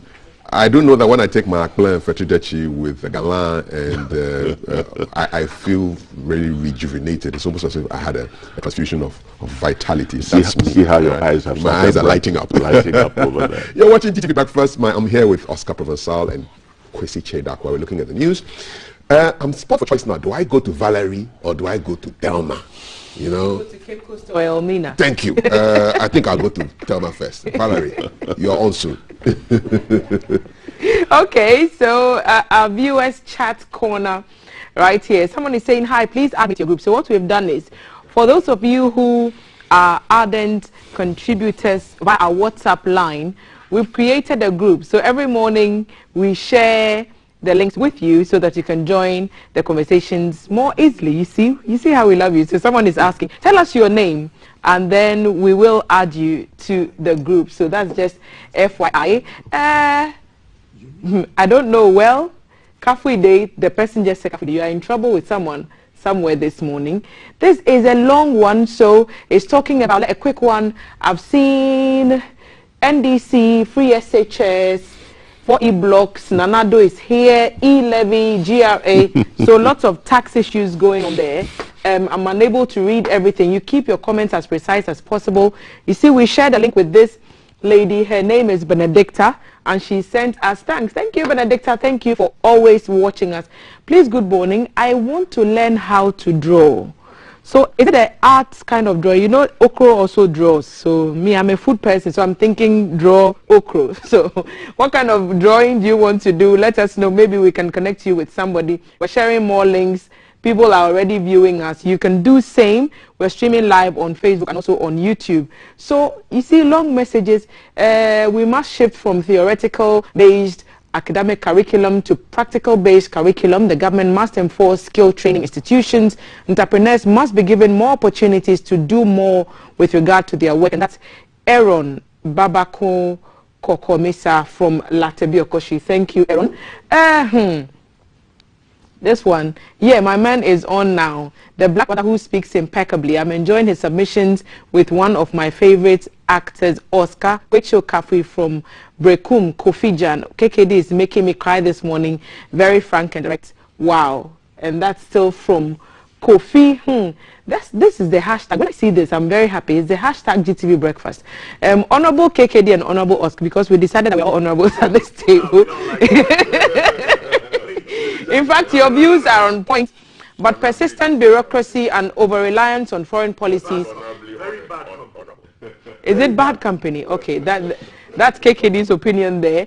Your views are on point, but persistent bureaucracy and over-reliance on foreign practices have been negative driving forces, detrimentally making us to lose focus as a nation. I'm so Menahanta Francoba of New Edubiase. Thank you. I've attempted it. KKD is making a lot of sense, but will the crop of rulers we have listen and act upon it? Kofi in Accra centers that. This one says, let me make the screen more visible for us. It's saying, hi, please help me appreciate Oscar Provençal for his drive to discuss issues on its substance. I'm enjoying him very much. Sir Bright sent us that from Bosome Freho. My pronunciation this morning.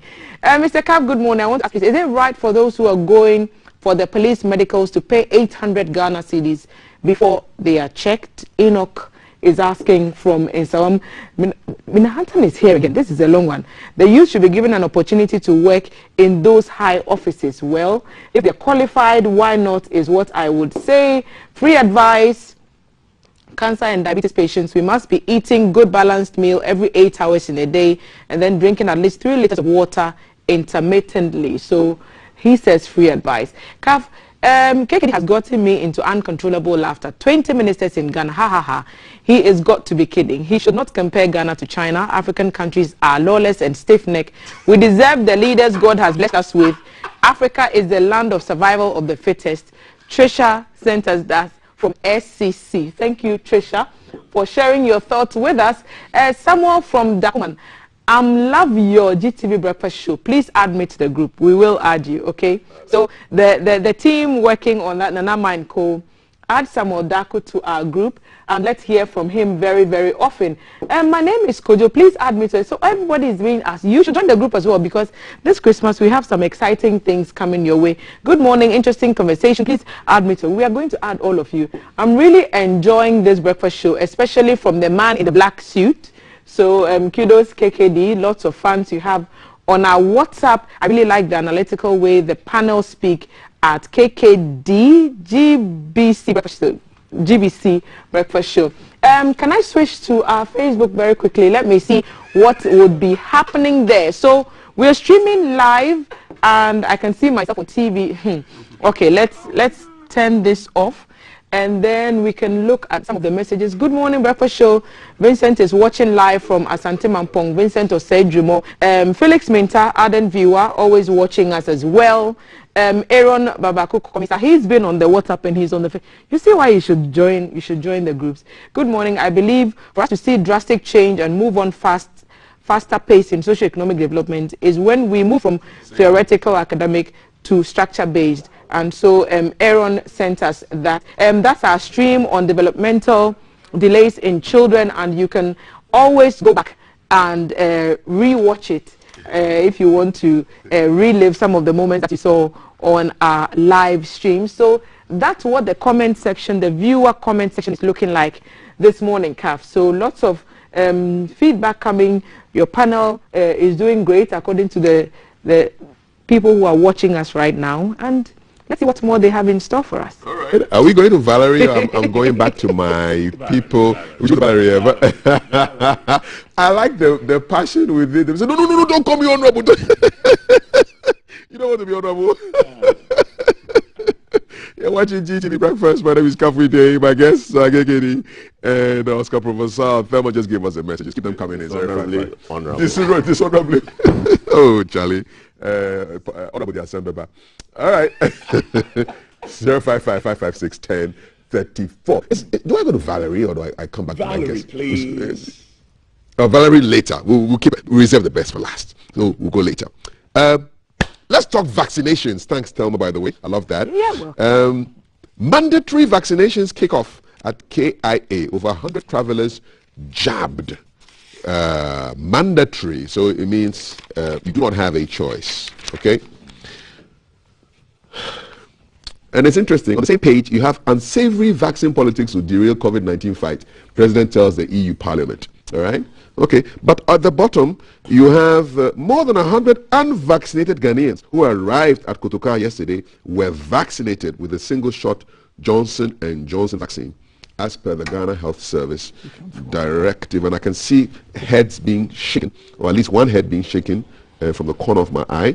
The head of Port Health at Kotoka International Airport, Dr. Lawrence Latte, who confirmed the jabs in an interview with the Daily Graphic, said the vaccination was done for unvaccinated Ghanaians who arrived in the country following the coming into effect of the revised policy. This is a directive from the GHS.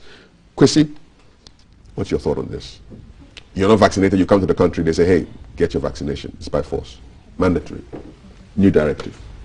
Well, if people know it, then they can choose not to come to the country if they don't want to be vaccinated. Because I know a lot of people around the world who have refused to take any vaccination from birth to date. It has nothing to do with COVID, because these people live with plant medicine. They take herbs. They don't even take any other medication that is manufactured by Pfizer or any of the ones who make the drugs that we take for any of our illnesses. So I think it's an issue of human rights, and I can see the human rights issues coming up very soon. The reason being, I mean, there has to be a time when all of us must let go of our individual freedoms so we can safeguard the greater community. But then how do you truly safeguard the greater community when you take any one person's individual freedom? That's the crux of the matter. So yes, you can talk about the collective freedoms that we are all working to safeguard.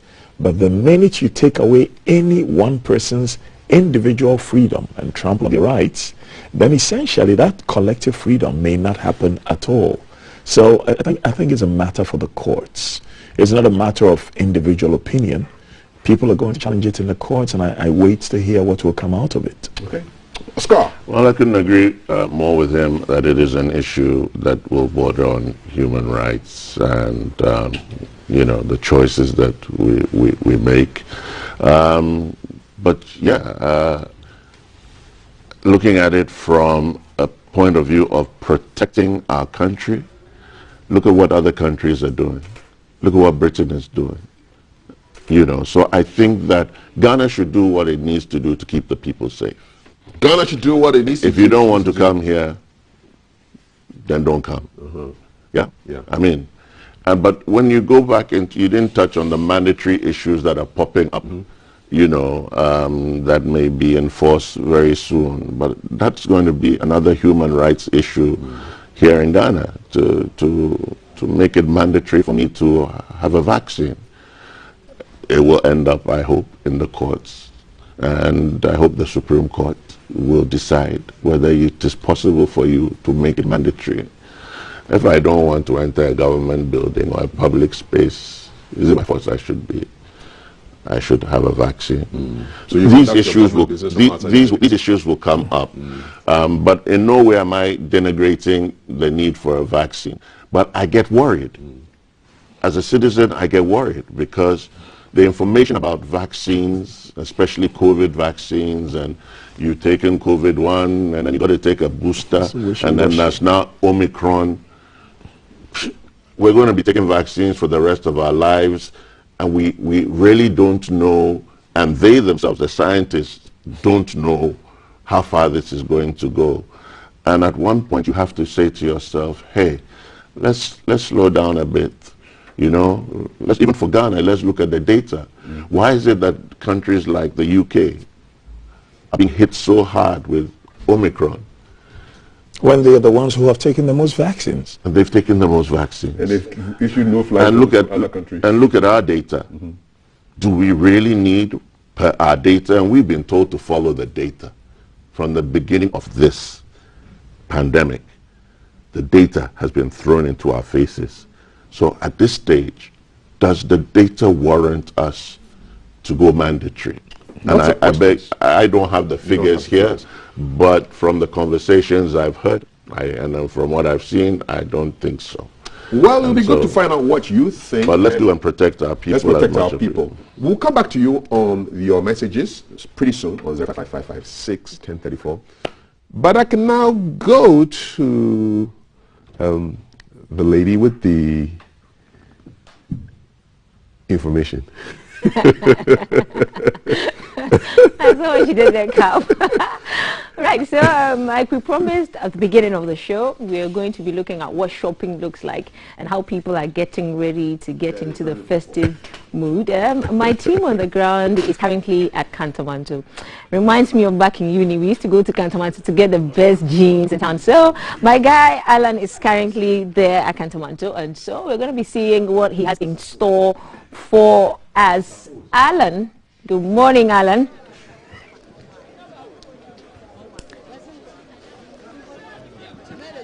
Hi, good morning, Valerie, the lady with the information. Welcome to Kantamanto. It's only a few days till Christmas. And guess what? Kantamanto is the place where you can grab a bargain. Obviously, those who can afford it will be in the bigger shops. But for those of us who can't, because we don't have such deep pockets, we find our way down to Kantamanto where we grab a bargain. So if I turn around, what you see in the background is a few shoppers who are just trying to get their hands on a bargain. Christmas is just around the corner. And so obviously, if you're able to make it quicker here, as you mentioned, you could get a pair of jeans trousers, a good shirt with a good washing and ironing. You're good to go for Christmas. Hey, over here, what we say is one yin low, one shirt no high. One yin low, one shirt high. A little background. A year ago, Kantamanto caught fire and burned. And so when we arrived in the morning, sentiments that were expressed by traders and also buyers was how they lost their wares, and there's been no compensation whatsoever for them. We'll try to speak to some of the shoppers and see you know, how they're getting on and how they're preparing for Christmas. This woman is accepted to speak to me, and so I'm going to go straight up to her and see what she'll have to say. Mami, me pacho me marching. Yeah. Me pacho pomwe. Me adumo. Akaye be na fuadu na yedi bronya. Edwamu te say. Edwamu boko. Na say yedi bronya. Force no de ye nton bebre say. Ada we na yedi bronya no. Enu nti na ube hu say yeah, but all the same market. The ebedi de nyadum yenya bidi. Sir enka ayesa no ka mehwe say bi a bronya nyama no niamu betu anopa you na ekosɛn. O wa ha ye tu bronya nyama anopa. Ene ya market de ba tu bronya nyama wo Kantamanto. Ye ton oba be yi yom bi ko no mo se de kwachi. E ton wo lol kwan ho na ade. Wadi kan ma hu say ahahye ye no afie pep ene ne afie e hu nsɛm no si sɛn eden ne aka kyerɛ mo.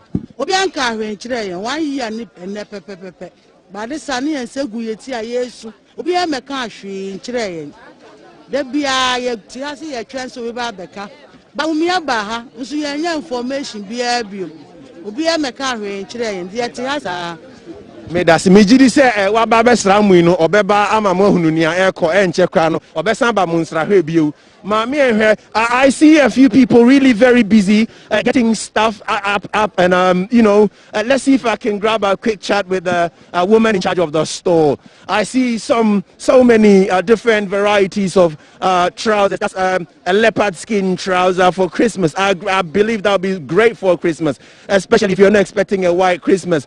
There are some mix of jeans trousers as well, and this I want to believe may be a lady's jeans. Ma me patron marching.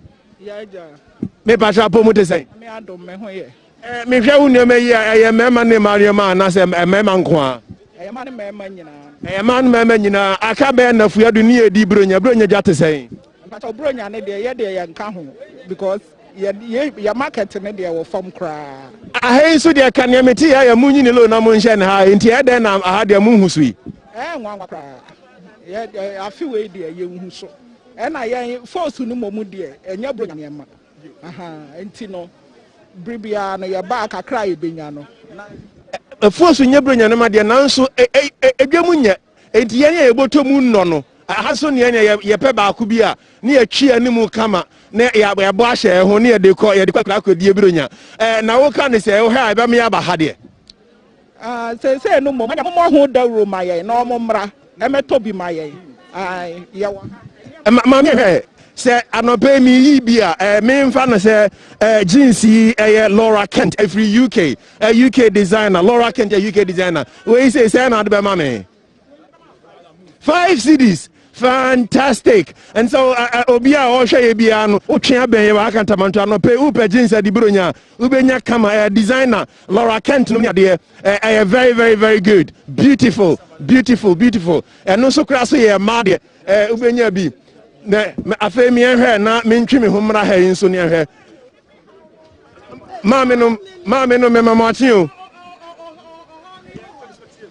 ma me no me mamatin o me patra pomu Nyankopon adaroma bronya na ebe den na wo ka kire me papa bronya no yen afimu ne e ma hye o enti e de yen hu so kura because ye sika ye ma ahye no e de bronya ne de no woni ba bi kura because ye hawo no e so ye sika nyina enne ne afi pepepe ni katamanto ehye omampani omu nyina nim obi ani wa bekoma even 50 pesos ye den ya na yesi etie de bronya ne de ye ni bronya ni asem kura sese no ye ni abre besia ne yakobe ne de ye adwuma enti aban no omeso yasene me da se baby waka to na hwa se da aban meso masene na omra musika na mumfa ni eni bronya ahayenso dia munyi low na monhya ne high.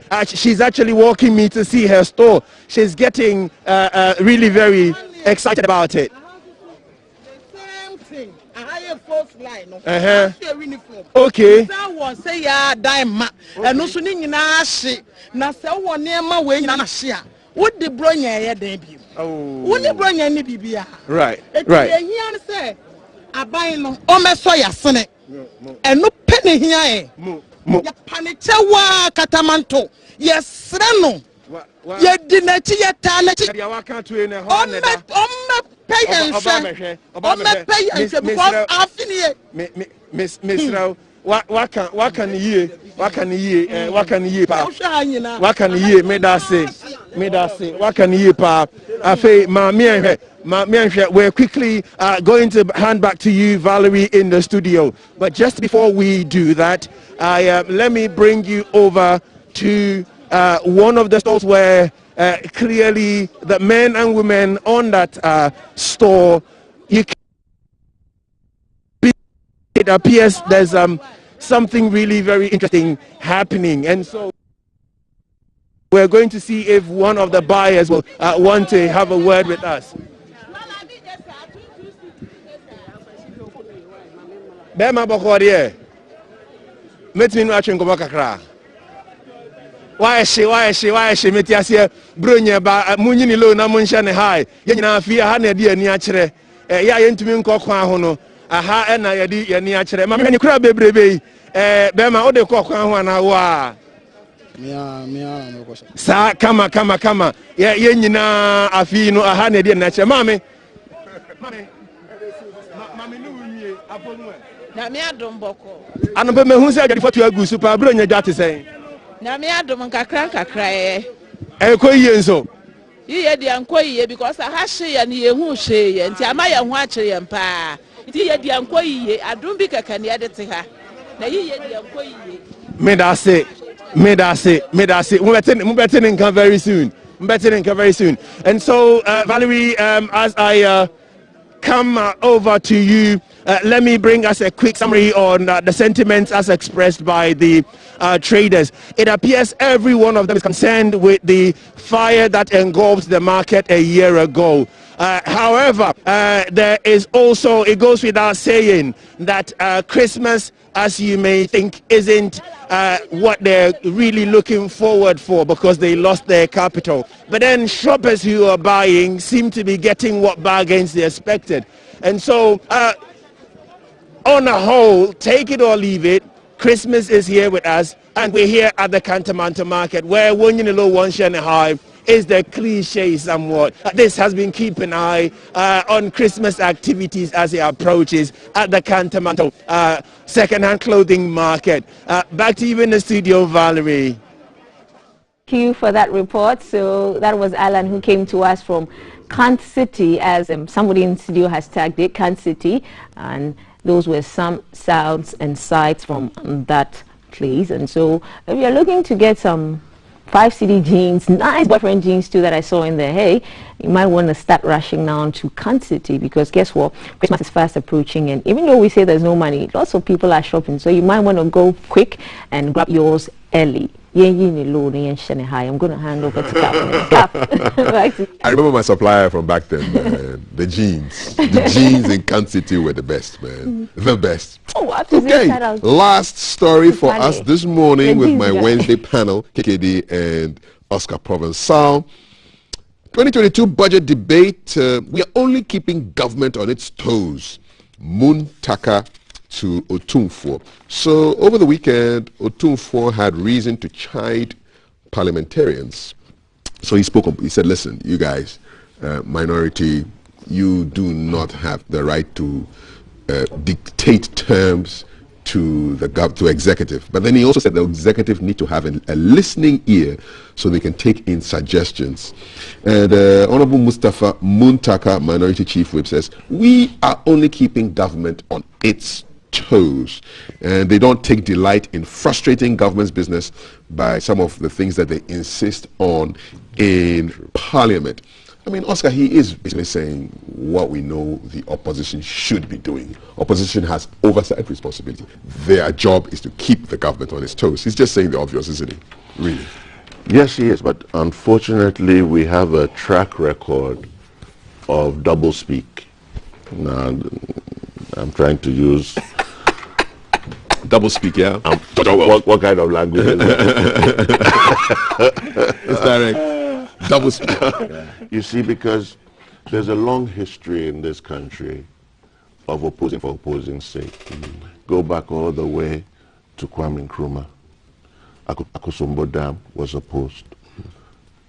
The Tema motorway was opposed. You come to recent history.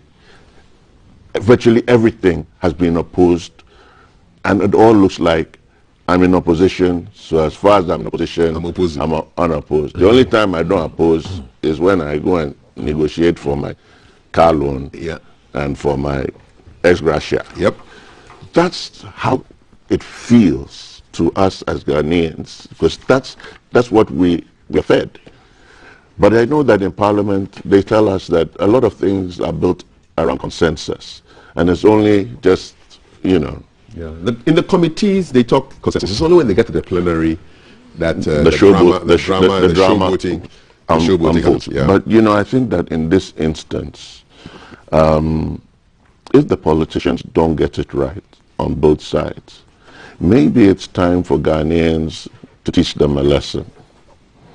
Maybe it's time, because Ghana is more important than they are. Truly. So if you don't pass this budget, and Ghanaians, after going through the likes of COVID, going through the food insecurity at 3.6 million, don't eat breakfast at the same time, have to go through another year of uncertainty to start the year the way it is unfolding, then I think that maybe next time round, Ghanaians should look for a third force and let the two political parties sit down and see what the cost is to them for letting us down,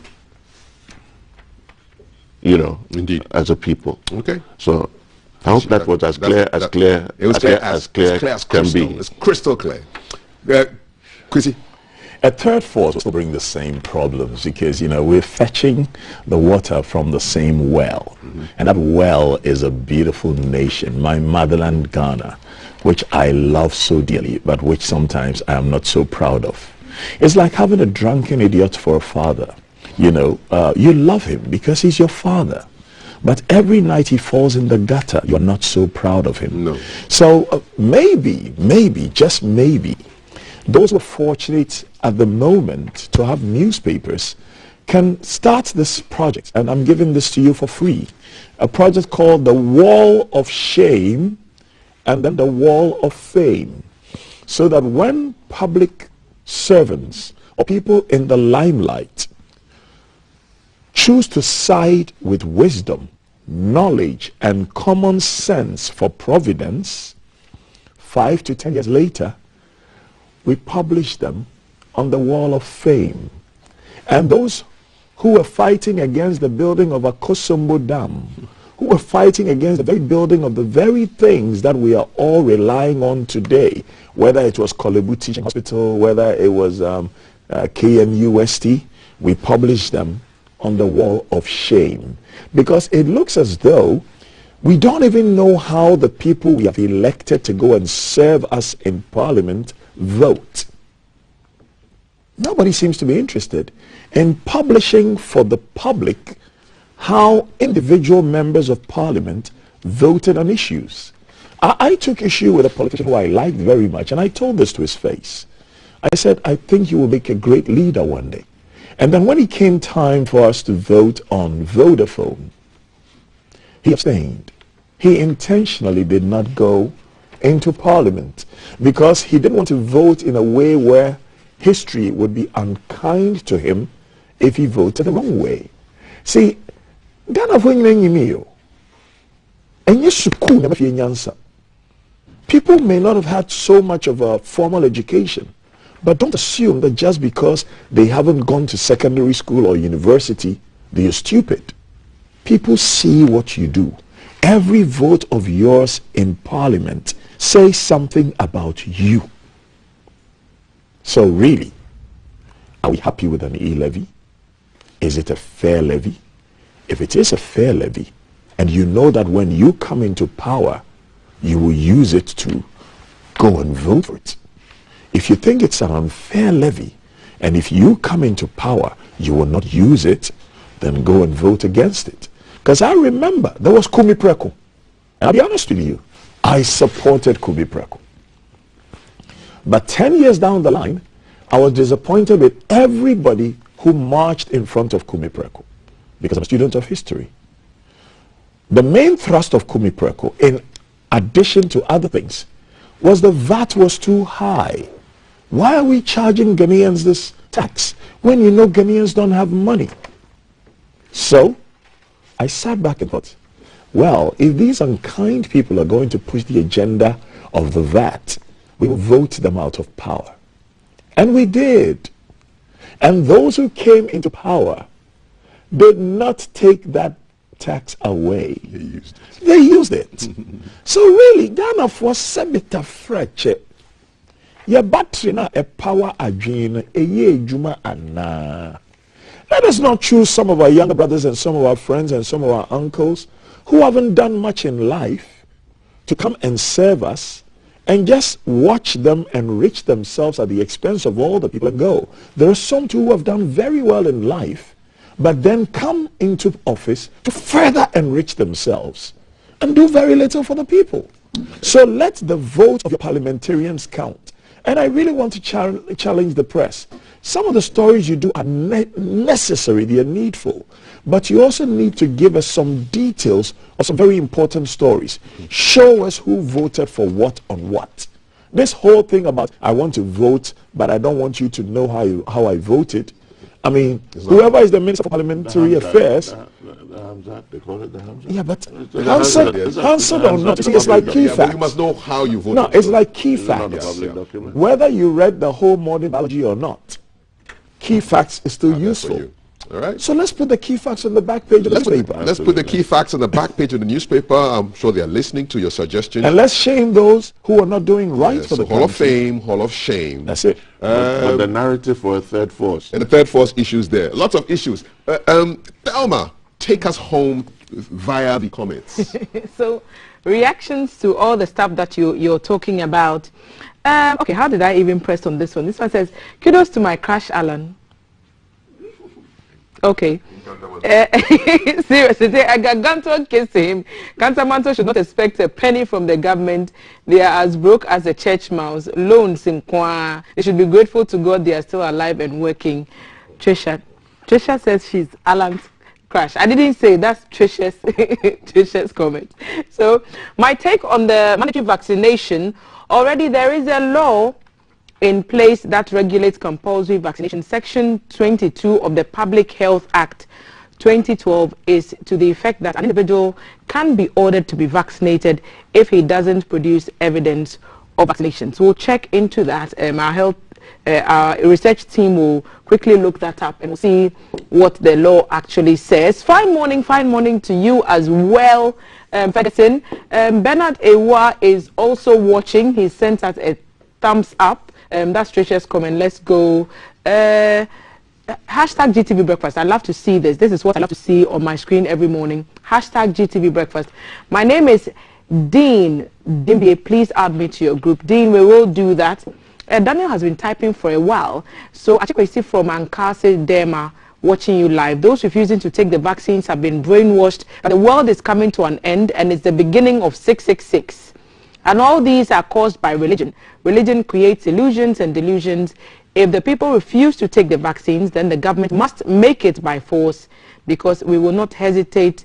Religion, where did that go? We will not hesitate religion whilst the COVID-19 is real and be transmitting the virus to others. So that's as much as I can take from that viewer there.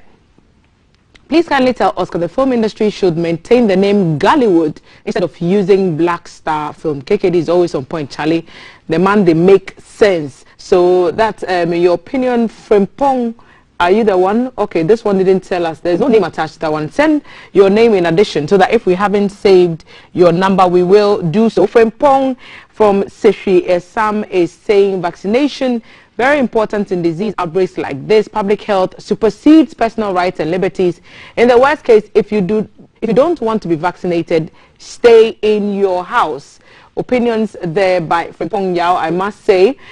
Thoughts and impressions made, opinions, comments made on our platforms represent those of the messages, those who are sending the message, not that of GBC. Good morning, Cafe, and your panel. I believe it's not a matter of whether or not to rename any entity. It's all about substance and delivery of mandates. Just to cite an example, Gold Coast had to be renamed for a clear sense of purpose and reorientation. Guinness Ghana Limited compelled to rebrand and rename for a purpose. What we rather need to do is not to rename for no apparent reason. Gordon sent us that from Dansuman. Hey, and this morning about comparing Ghana's number of ministers to China, US, etc. must be done without losing sight of the fact that Ghana is a republic with the US being a federal governance system, and China we all know. Thank you, Gordon, for sending that message to us. Good morning. How can entrepreneurs apply for the new package in the 2022 budget? That's coming from Same. Find some answers for you, Same, on that. More messages coming in. Yes. Good morning and thanks. Okay, I have a mention. Good morning, guys.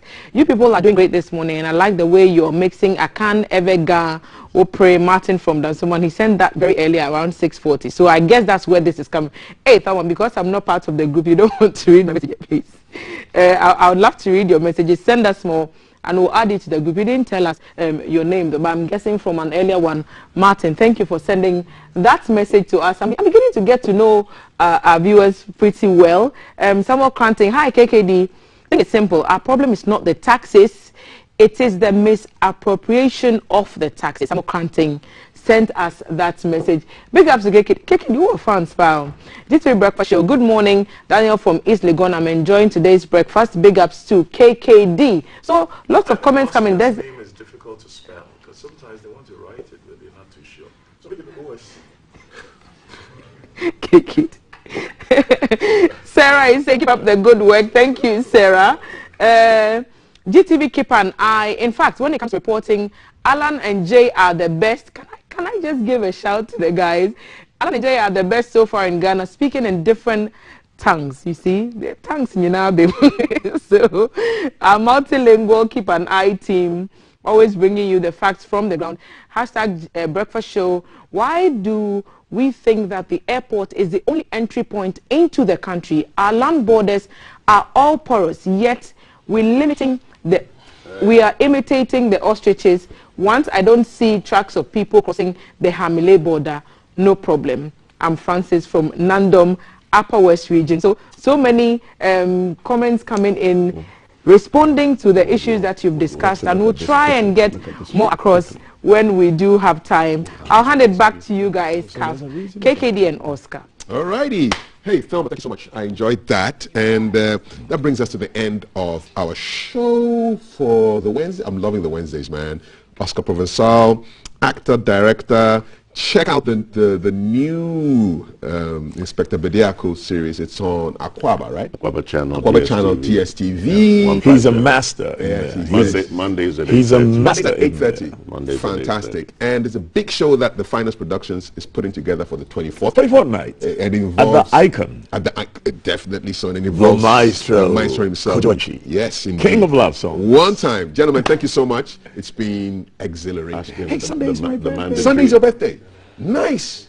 Sunday is what? The Happy 19th. birthday in advance. Hey, happy birthday in advance. Today's my son's birthday. Thank you. Yes, yes. Congratulations. Happy birthday, man. You look wrap one of your presenters and send them to me in a box. No, rap for us. I know you rap. Rap for us.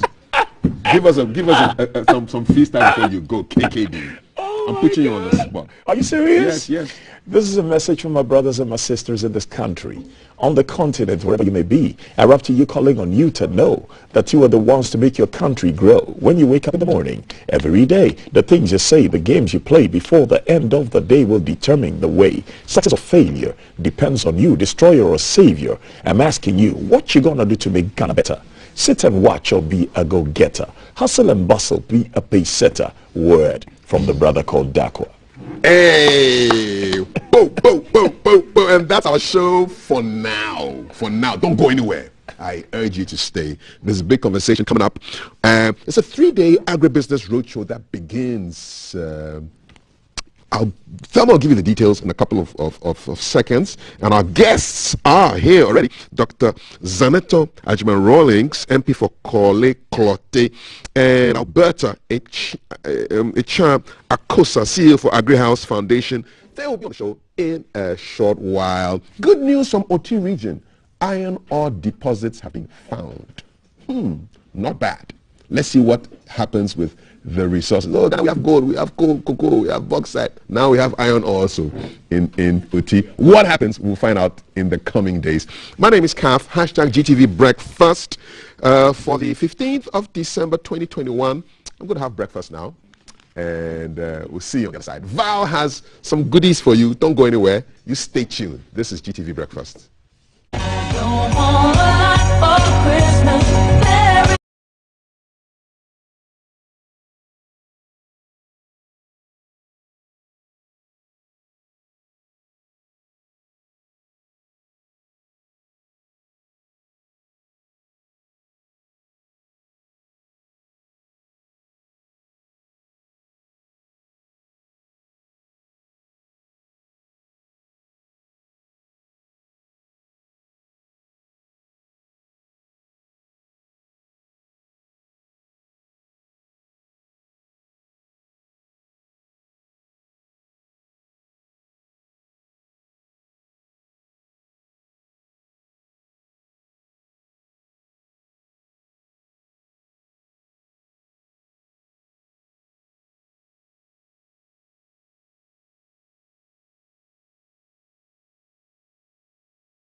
day has a drink filled with malt and milk.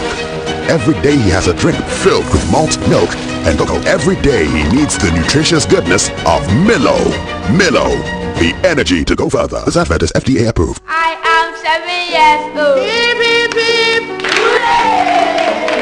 I am 4 years old. We are 12 years old. It's been 1 year since I started my antiretroviral treatment.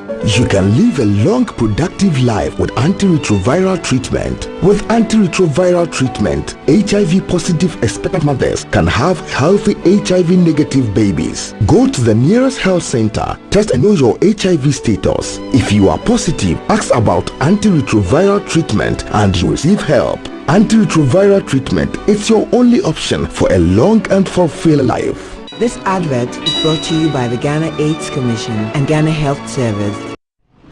Please, I've not killed anyone. I just do galamsey. Your Honor, since the accused has been in the dock for a while, please permit me to serve him some water to drink. You promised to give me water. This water is coming from the gutter. It will make me sick. Your Honor, that is it. Due to the galamsey activities of the accused and his cohorts, they have polluted all our water bodies. See, this water is coming from our taps. They have destroyed all our forests, and above all, the activities are killing people. Mr. Eja, you have been found guilty of indulging in galamsey. And since you don't want to mention the names of your bosses, you have been sentenced to 25 years in prison. This is my judgment. Please, I will talk. Mr. Francis is bad. Mr. Mountain is bad. Mr. Usu. Please, Your Honor, please. Yenjai, galamsey.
forget. Indeed, we never will. But you're announcing to the world that you're ready for an initiative. Tell us about it. Well, this is something that has been in the pipeline for, I would say, about 6 years. And one of my favorite subjects in school was agric. I was part of the first generation of the JSS, SSS, as it was then. And at the time, agric was a core subject, a compulsory subject. So I did agric for 6 years. And there was a very practical dimension to this training, whether I was with crops or with animal rearing and all of that. And I developed such a passion for agric. And I actually felt sad when it was one of the subjects that was taken out of the educational curriculum, because I know the benefits I've derived from, the 6 years of studying agric. And actually, maybe on this occasion, I should give credit to my two teachers, Mr. Glover and Mr. Flip in JSS and in SSS. It's the idea was to change the paradigm with regards to what people perceive as agric.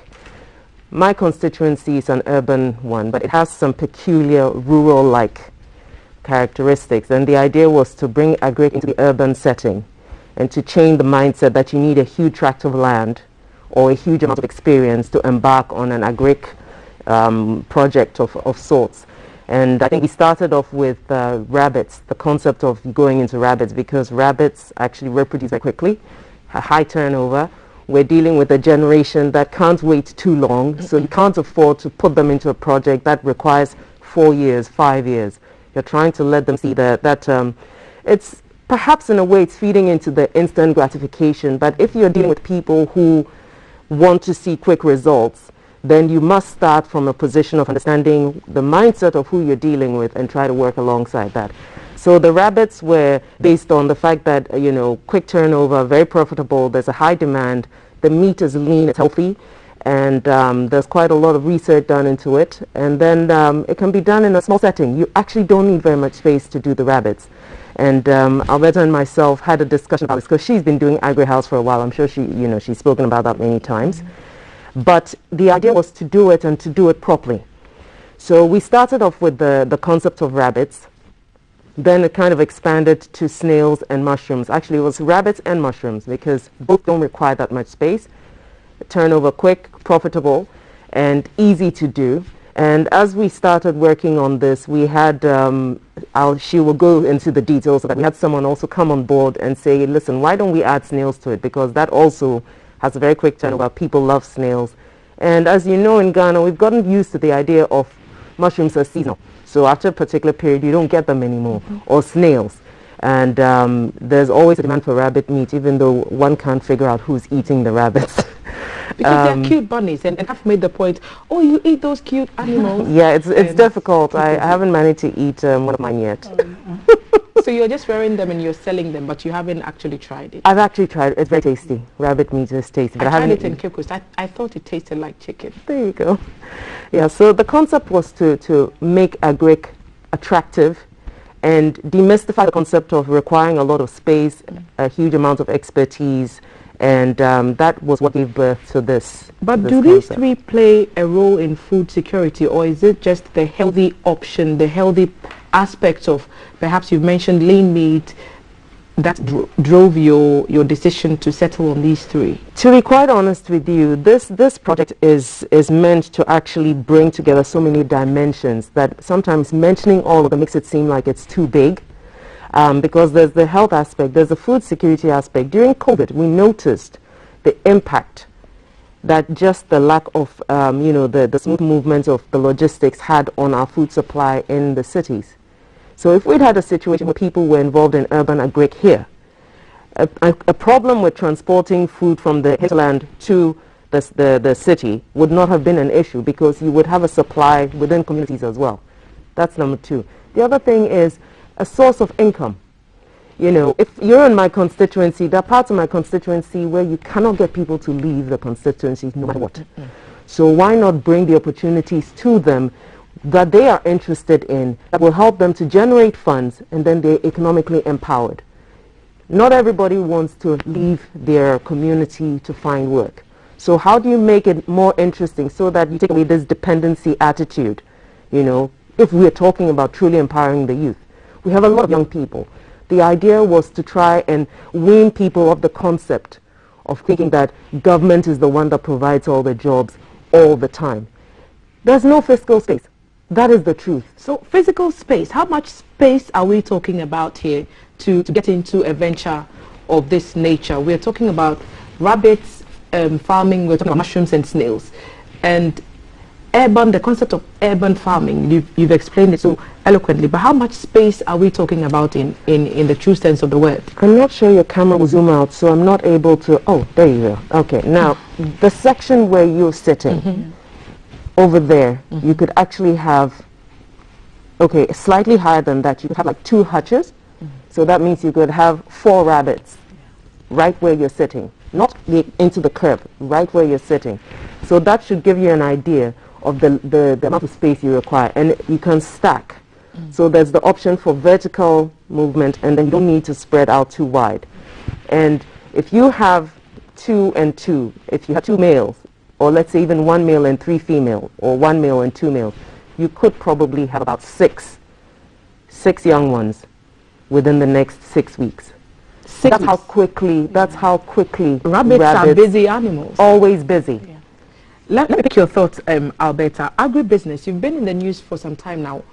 Tell us again, we've had you on before, but remind us again how that journey has been and how you got here into this partnership with Dr. Zaneto. Okay, so thank you once again. It's a question that comes all the time. How did I get here?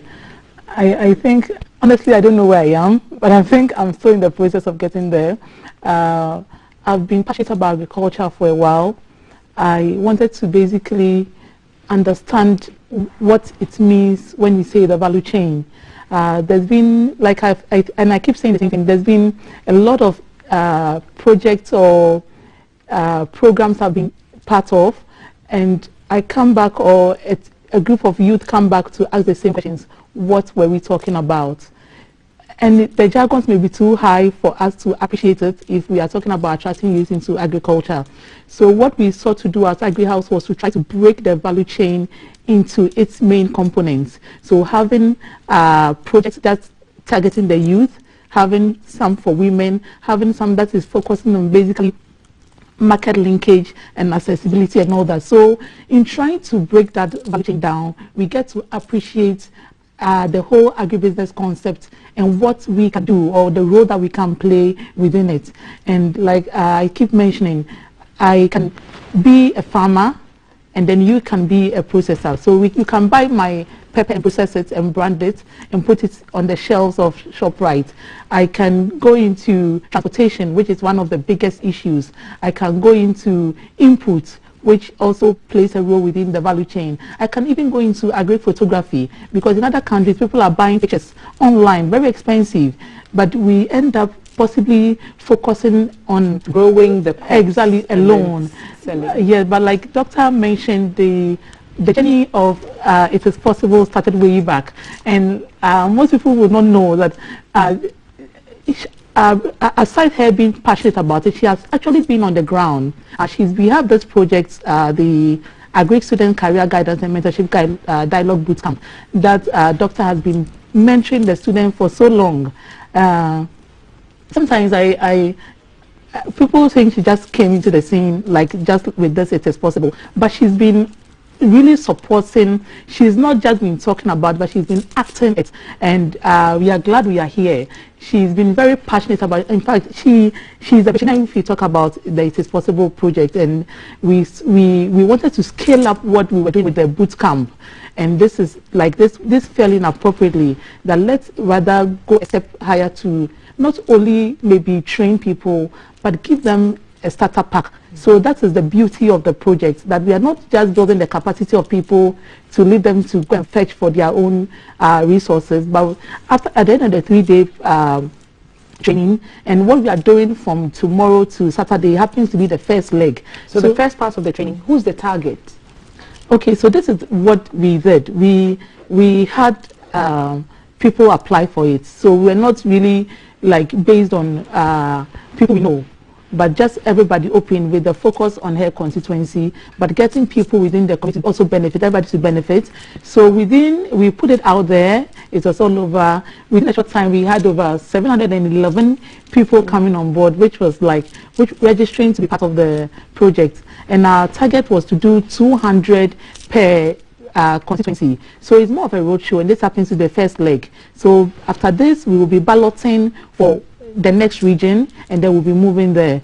So we really had a lot of people applying, and then we had to now bring them together to screen. So we had our own criteria for screening, and then we screened to 400, and then ultimately we had to screen to 150. Sorry. So the people who are benefiting from tomorrow to Saturday are 150 people, including the physically challenged group. So we wanted them to really be a part of it, like Dr. mentioned, creating employment and then all that. So we have people who really were selected because they really merited it, and then we also invited the Physical Challenge Association to also bring 20 people. So they're going to get some kind of training. Exactly. What exactly are they going to learn? And you mentioned starter packs. Yes. What's in that package as well? Okay, so we have 3 breakout sessions from tomorrow.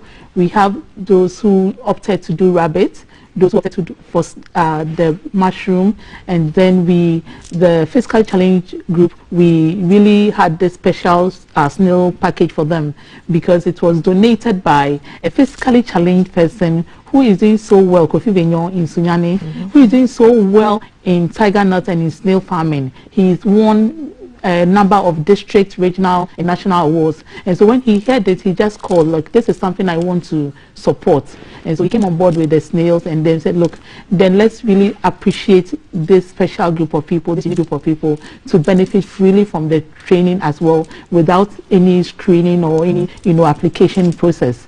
So from tomorrow, we have the 3 breakout sessions, and then after, they'll be doing so much, right from introduction to rabbits, mushroom, snail, through to nutrition, feeding, through to marketing. So Doctor is very passionate also about value addition. So because we can't all be rabbit farmers, and that's what we try to project. We can't all be rabbit farmers. Some of us should also process it. So the course outline has been broken down in that area so that people can say, okay, after the training, no, I don't really want to have the farm, but you farm and let me rather buy it off to process it. So that's what's going to happen. And then at the end of the 3-day program, we do the evaluation, and then we give them the starter packs. That will be 2 female rabbits, 1 male rabbit for those who are going for the rabbit, and then the mushroom, we have 50 bags of mushroom with the housing, with the crop housing for mushroom, and the same for the rabbit with the cages as well.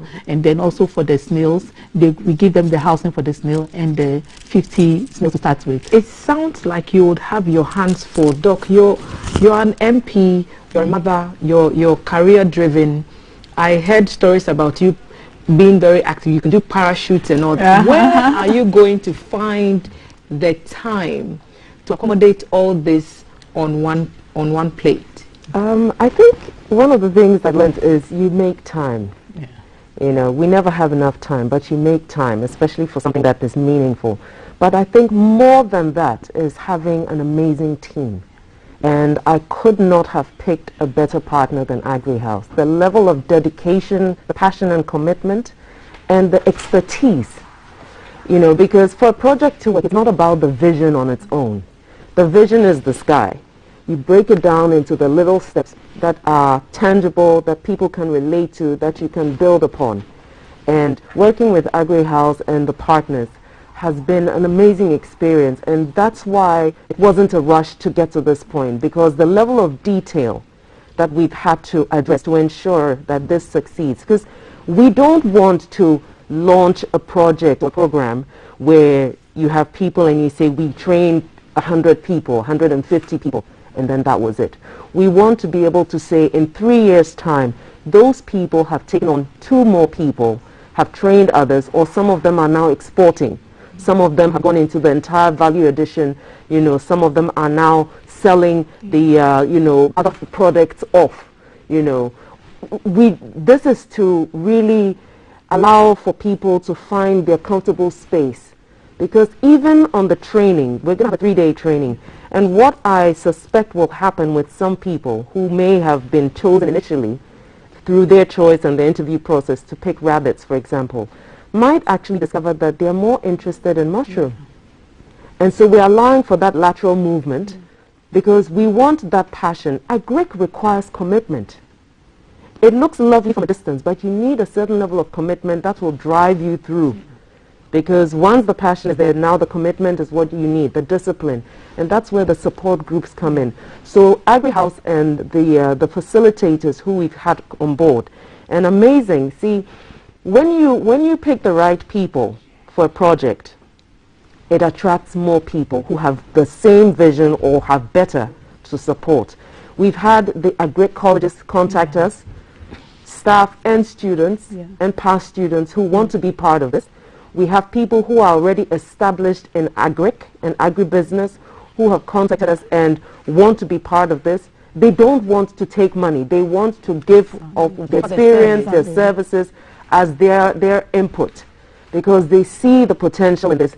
They understand she has protected her name well. I don't think you will find any questionable deal linked to AgriHouse. I have protected my name. So there's something in also protecting your integrity as you go along in your career. Because some of that gives you the leverage that other people can say, you know something, these two people, we know what their track record is, we believe in what they're doing, we're going to support them because we know whatever funds or other type of support we give them will certainly go towards the project. What would be your specific role in all this? Are you going to join the facilitators? Are you on the monitoring team? What exactly would you be doing? Well, what I'm doing is I'm not putting myself so directly involved that without me it doesn't work. So we actually have a matrix in place. I will be able to take part in all of that, which is why I will be at the training. With the M&E, with the monitoring and evaluation aspect of things, I'm not part of the team, but I can join the team when they're going. We've also improved on technology because we want people to use technology. When we have at the peak of COVID, we weren't having meetings in person. We're doing Zoom calls and all of that. So we've looked at creating a template, an app where people can actually share their information with us on a daily basis as part of how we monitor what they're doing, how they complain about issues, how we can help them, so that you don't always have to have a person with you. Because bear in mind, all the over 700 applications came in online. Not a single one was by paper. Everything was done online. That's the level of digitalization that we have and the level of mobile phone penetration that we have within our population. So why not make use of it to make it easier? We have all of these, and so it's not going to be a case of me micromanaging everything.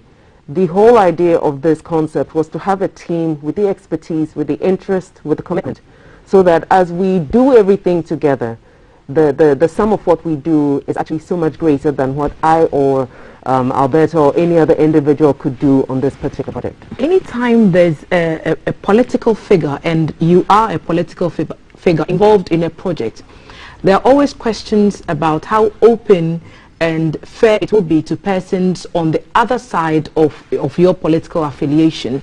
How are you going to ensure that people know that they have a fair chance and the selection and the benefits are not necessarily going to be allocated on party lines? Well, to start with, this project, when we launched it, I was not part of the selection process.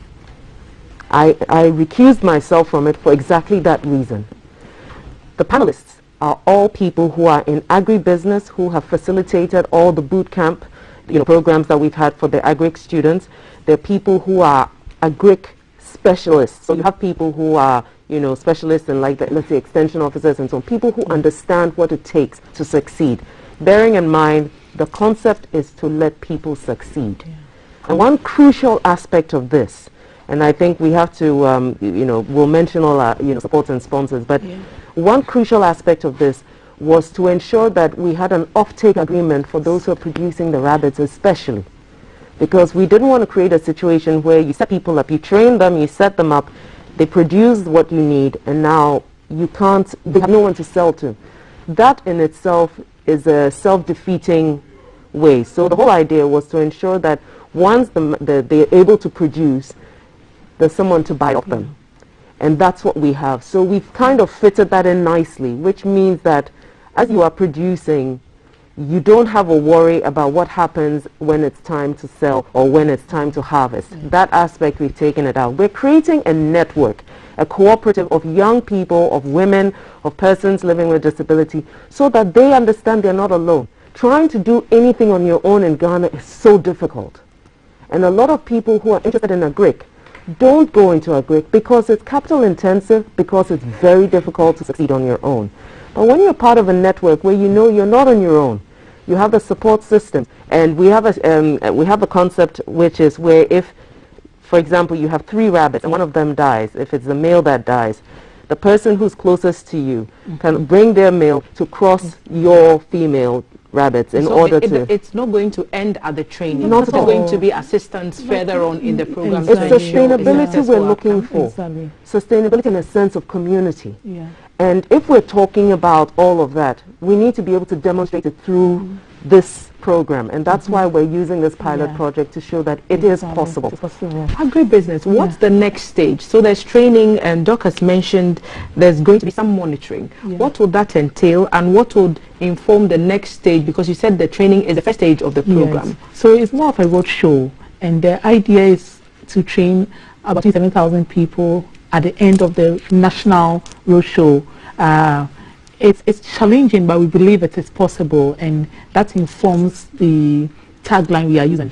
And so from this one, the idea is to have a cooperative. So this group will be a cooperative. We believe that they will have a stronger voice, the network will be stronger, their communication and conversation will shape a new direction. And like Dr. mentioned, we already have an off-taker agreement with one of our partners, Pap Smith. So they have the first right to buy off the produce. So we are ensuring that beyond the training, the value chain is active. So there's a system to ensure processing, distribution, transportation, because all these are a hurdle for farmers already in the business. The trainers would also be part of the process. Beyond the training, they'll be giving post-service support to the groups. And that's why it's important we have them in a cooperative. And like she said, if somebody loses one of their dough or whatever, then they can get to the other person to cross for them. Probably a good time to acknowledge your sponsors, to be wrapping up very, very quickly. I've heard you speak about the partnerships that you've received. I'm seeing 2 women in agribusiness, and I'm wondering, is it a women empowerment thing? I'm trying to put it all in there. I think Doctor said something that I would like to, she's a political figure, but she's very passionate about it. And we want people to also look beyond what we are doing. I think this is a model of success, that a non-political figure is partnering with a political figure. And people should look beyond that to see this is a model to, a path to, tread, and a model of success. And that's what we are all looking at now. What models are working, and that we can all, leverage on as well. Okay. I was asking about your partners, and if you want to acknowledge them before we wrap. Yes. We have Parbs Meat, we have Jelly Construction, we have AMG Fertilizers, and then we have Kofi Vignon who supported with the snails as well. So we also have certain individuals who also supported but do not wish to be acknowledged publicly. Right. So I'll give each 30 seconds perhaps to make a final comment. The training is starting tomorrow for the next 3 days. Venue, times, who's invited, is it open to the public? And yes, it's starting tomorrow at 8:30 with the opening event, and then we've invited some few people. People still want to be part of the training, but we've already selected the people, so they should just wait, and then the next leg they can join. So it's starting from 8:30 with the opening event, and then after at the Coconut Grove Agency Hotel, just behind the immigration. Then after we just go straight into the purpose of gathering, that is the training sessions. Okay, Doc, final word. Yes, we have so many hundreds of unemployed graduates. And interestingly enough, based on our statistics, the data that we have, the majority of people who actually applied are graduates. That's the level of the issue that we have with unemployment. This is to actually find a way of creating a little change in the dynamics, because we keep talking about this demographic dividend and that it's a threat to our security. What are we doing about it? We have decided that we are going to use this path to actually make a difference and to show that it is possible to turn what it is that people are perceiving as a threat into a true opportunity for the individuals involved and for Ghana as a whole. Ladies, I've been inspired this one. I'm allergic to mushrooms, but I might just take an interest in snail farming. Whole family loves snails. So, thank you so much for the project that you're doing. We wish you the very best for tomorrow and over the next 3 days, and maybe we'll bring you back to tell us a success story further down the line to see where your farmers are in terms of what they've been able to produce and market as well. I've been talking about a project, the National Agriculture Capacity Building and Business Startup Roadshow training program starting tomorrow at the Coconut Grove Regency Hotel right behind immigration, the Ghana Immigration Service office in Accra on the Ring Road Central. 8:30 a.m. a training session will start for rabbit farming, mushroom farming and snail farming. 150 young people, mostly graduates, have been selected from a very rigorous process out of 711 who made applications to join the initiative, and they will receive training and support to start their own businesses. The Dr. Zaneto Ajiman-Rawlings is pioneering this initiative together with Agri House to make farming in the urban centers more attractive, more lucrative, and create markets for the produce that will be made from those as well. So that's starting tomorrow. Youth employment is being marketed here, celebrating women in agribusiness as well on this table.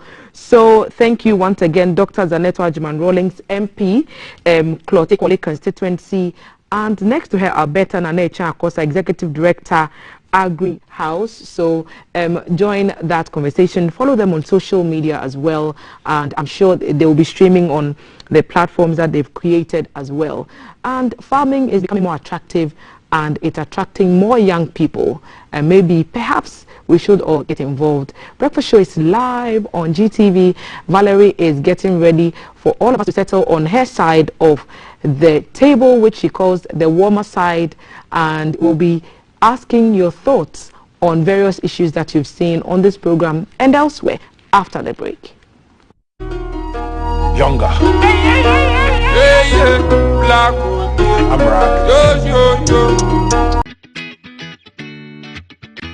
Coming live from the capital, this is the Breakfast Show.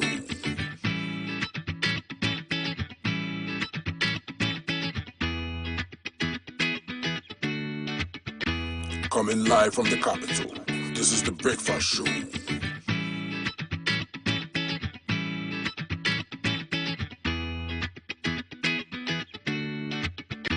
Coming live from the capital, this is the Breakfast Show.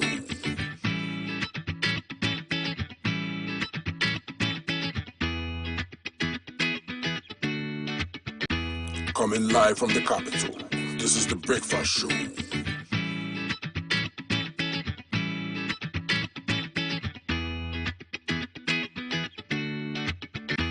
Coming live from the capital, this is the Breakfast Show.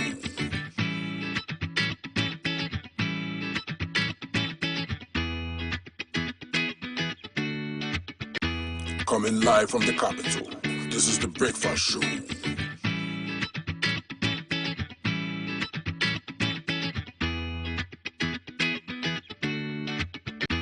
Coming live from the capital, this is the Breakfast Show.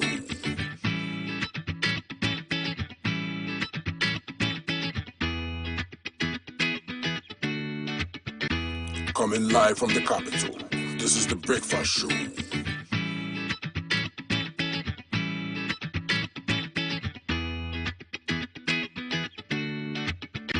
Coming live from the capital, this is the Breakfast Show.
filled with malt. Every day has a drink filled with malt and milk. Every day he has a drink filled with malt, milk, and cocoa. Every day he needs the nutritious goodness of Milo. Milo, the energy to go further. This advert is FDA approved.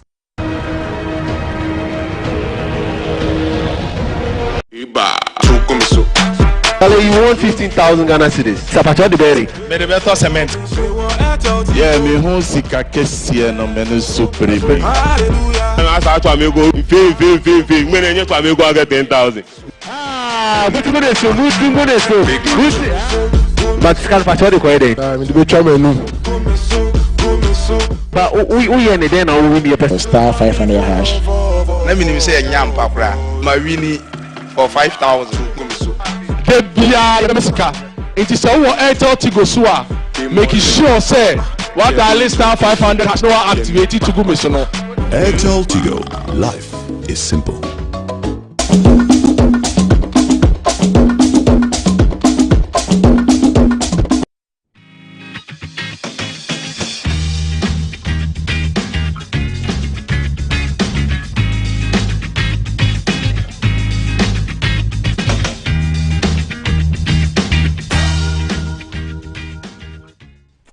Welcome. My hashtag to follow is still GTV Breakfast, and we've been back to back. We promised you a full plate, and we hope we have delivered. I think we have delivered. Well, we are in the month of December, tagged month of vaccination, and so when somebody says Merry Christmas to you this season, just reply and say Merry Christmas, but mask up. And so vaccinations is mandatory right now. A lot of people are sharing their views. People are saying they don't want it to be mandatory because it infringes on their basic human rights. Other people are touting for it. Well, we are opening our phone lines for you to share your views on this particular topic and any other thing you want to share, something that we've discussed on today's show in the headlines that you want to contribute to. And the number to do that too is, the number to call is 054 366 4264. That is 054 366 4264. That's the number to call to share your views. The hashtag to follow GTV Breakfast. We are live on YouTube as the Ghana Broadcasting Corporation, live on Facebook as the Ghana Broadcasting Corporation, on Twitter, the GBC Ghana, on Instagram, GBC Online. CAF is also standing by on our screens, on our interactive screens, to also read your comments and your messages. So, hey, we are waiting for you. The phone lines are open, and so you can send in your messages. Call us too, and if you want to send us WhatsApp, it's on this number 055 55 610 34. Only WhatsApp. And if you want to call 054 366 4264, you might want to say those numbers. Kaf, coming to you, Kaf, do we have any new messages from audience, viewers? Not yet on the vaccination, but a couple of messages from the conversations that have been going on. GTV Breakfast has been my psychological nutrition, my educational therapy, my information heartbeat. In fact, Kaf, Thelma, Val, Alan, Jay, they've given us all honorables. You always make my day since for 6 months now. This is Mehananta Franco Barb. Okay, more messages coming in. Good morning. How can those of us in Karachi East Municipality get involved in the project that was being discussed by Zaneto? It will be moving around. All right. City. Starting in Accra. We'll share more details when we have them with our group members. All right. Okay, great stuff. This is a message on NAPCO trainees who don't even get their transport fares to their various workplaces. They want media houses to intervene, especially GTV, the authentic and trusted voice of Ghana. This is Amankwa of Resu. Thank you so much. I hope I haven't butchered that name. Is anybody on the line? Yeah, Kaf, we have a caller. Good morning, caller. Hi, good morning. Hi, good morning. So what you want us to know, what you want to tell us? Okay, my name is Baba. I'm calling from Takrade. Sure. Taddy in the house. Yes, Baba, kindly share your views. Yes, I want to know something concerning the vaccination. What if somebody has a chronic disease and has been warned by her doctor or his doctor not to take any form of vaccination, and this has become mandatory, what is the person going to do about it? I feel we have the right to be educated much more into this vaccination before going way, making it compulsory, making it mandatory. It's our health. So I just want to know what we can do concerning education about this vaccination. We need more education into this. We don't need to just go into it because there's Omicron, there's COVID-19, so by force we should be vaccinated. I feel there's a need for education, more education before going into it. Right. Baba, so what is your view? Are you against it or for it? Mandatory vaccination, for or against? I'm against it. Sure. Thank you for your views, Baba. So that was Baba, one of our viewers who called in and says that she is against it. The phone lines are still open, so kindly call and share your views. That was Baba from Takrady. Thank you, Baba. The hashtag to follow is GTV Breakfast. Kaf, do you have any new messages for us? Enjoying a bit of the show this morning from Charlie, this rap there now, wow, KK rap. Okay, so our online guys are going to cut that rap and put it on the GTV Facebook page. Okay, so that rap alone. I think we should have a challenge for Christmas. If you can rap better, take a video of yourself rapping and send it to our WhatsApp number. And we'll give you a prize. How about that? As much as we all adore and cherish our human rights, it's equally prudent for all to know that public health and population safety exceeds personal rights. However, the latter can't be anyway or whatsoever and can't be trampled upon. And it says, please add me to the group. Add Adams. Okay, so okay, so no problem. Any more calls? Yeah, we have a caller on the line. Good morning. Good morning. Thank you for calling GTV Breakfast. Where are you calling from? I'm from North Legon. I'm Patrick. Patrick, not Legon. Okay, Patrick. Are you for or against the mandatory vaccination against COVID-19? Yeah, before I come in with my answer, like the person from Takrady called, I'm a little bit surprised. Can you speak up? Can you speak up a little, please? Yeah, like the lady from Takrady said, I'm a little bit surprised how we are pushing and just coming out to say it's mandatory. The first question I want to find out is the vaccine effective? Is it helping? Because if it is helping, then we should rather be encouraged. But it looks like somebody is not sure of whether it is helping. So the best way to do is to push everyone to have it. But if we know that it is working, and I'm told that it is helping, if you don't take it, you'll be affected. People will rather rush for it. It looks like there's something wrong, and they are not able to stand on their ground to tell us what is happening. So assuming we are in a room and we are sent, and I'm the only person that have not taken it, and they have already taken their vaccine, what should be their worry? Because I rather have the risk. So if they are telling us it's mandatory, fine. That's what they can say. The government have all their say, just like those tax and all those things. We don't have a say. I'm not for, I'm against. It's better they let us know the need, and they should tell us how effective it is. And people will rather queue and go for it. Thank you very much. Right. And God bless you guys for the hard work you are doing. Thank you very much. We appreciate your call. Thank you. We also want to remind viewers that the comments from people who calling and our panelists are those of their own and do not reflect the views of GBC. The hashtag to follow is GTV Breakfast. The number to call to share your view on this: are you for the mandatory vaccination against COVID-19 or against it? The number to call is 054-366-4264. Remember, the hashtag to follow is GTV Breakfast. Also, you can send us your comments to our WhatsApp number, and that's 05555610034. On our Facebook as well, the Ghana Broadcasting Corporation. We have a caller online. Good morning, caller. Okay, dogs. The line dropped. I'm going back to Kaf. Kaf, do you have any new messages? Okay, so no vaccine messages here, but iron. Also, there's some iron ore deposits that have been discovered in Oti, and somebody's Abdallah from Tamales has been mining for decades. Why don't we put up a gold factory and a very big gold market in Ghana where we will manufacture our own gold chains, and the Arabs are making it. Why can't we? So processing of raw materials is a big deal for Abdallah. Enjoying every bit of the show this morning. That's from Collins. Thank you so much, Collins. Hello, good morning. From the Executive Director of Boyfriends Association of Ghana. Oh. The show is awesome and just super. Mastermind pundits on the show. So there's an association called Boyfriends Association of Ghana, BAG. Yeah, so that's what's happening. Good morning, Kaf. As you guys are talking about shopping for Christmas, I want to remind the government that NABCO trainees have not been paid for 3 months now. What kind of wickedness is this? Right, Kaf. Boys, we have a caller. We have another caller. Good morning, caller. Kindly. Okay, Kaf, back to you then. All right, GTV Breakfast is doing really well. Congratulations. Thank you so much. Frimpong Yao. This is Yao Frimpong.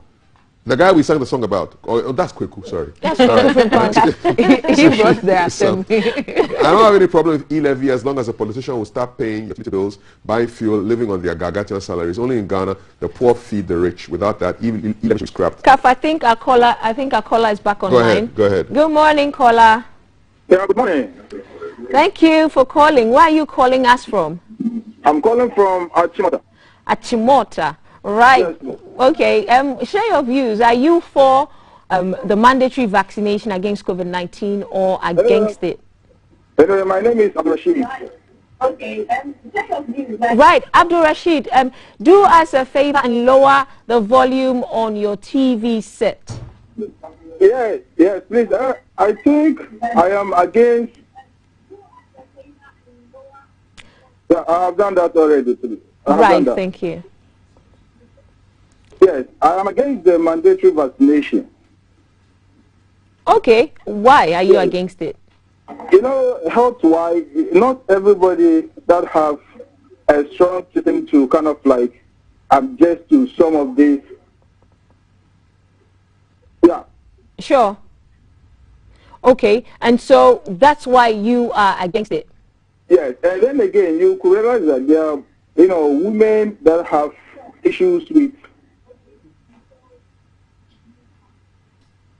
Abdul. I think their sound is still on the television. Okay, so I'm going to go back to Kaf then. Okay, so Baba raised an issue about somebody who may react to vaccines. And so Kofi Ohene-Bekoin says there's an exemption created under the law as espoused under Public Health Act. Where the vaccination would be injurious to health, the individual will not be subjected to compulsory vaccination. Let's be mindful that our human rights are subject to public interest. I am for the compulsory vaccination, Kofi Ohene-Bekoin. Any more? Somebody on the line? Yeah, we have our last caller. Yeah. Good morning, caller. Where are you calling us from? Good morning. My name is Godfred. I'm calling from Ashaman. Godfred, thank you for calling. So can we share your views? Are you for the mandatory vaccination or against it? Please, I'm against the motion. Why? Mandatory vaccination. This vaccination is good, but the education on the ground has not been clear. Whether it's totally 100% prevention of COVID-19 and also the assurance on the health issues that will come with it, the implications. But I have more than 5 friends who are taking the earlier vaccination and they have some challenges. So with this one, how would me and my family trust it? So that we'll go for it. And when it's becoming forced on us, that's mandatory. Most of the people who have some health challenges are going to forcibly take in it. Because maybe they will need some things that they need to do in life. Like maybe you are going to bank, you are going to buy a car, you are traveling, some of these things. Because the person might not know. Right. Thank you, caller. Thank you for calling GTV Breakfast Cup. Quick message, final messages. Yes, so this brings us to the end of show number 98 for GTV Breakfast, 2 more together, 100. And I'm going to end with a message. What's delaying the Hamatan? Is he scared of e-levy? Well, that's what I hand over to Thelma and Val. Right. Maybe they are feeling it up north, but maybe we are the ones we in Accra are the ones who are not feeling it as much. So, Kaf, you see your shades from Okay, so this is a special birthday dedication To the Chief Director, Head Office of the Local Government Service, you're 60 today, Mr. James Opong Mensah. Happy birthday from everybody here at GTV. Remember, I'll be on your screens again tomorrow, 6 a.m. sharp. Not just on your screens, on your Facebook, on your Instagram, on your YouTube, and on your Twitter. The hashtag to follow is GTV Breakfast. And so we'll see you again tomorrow. Right. Thank you for sharing part of your morning with our team.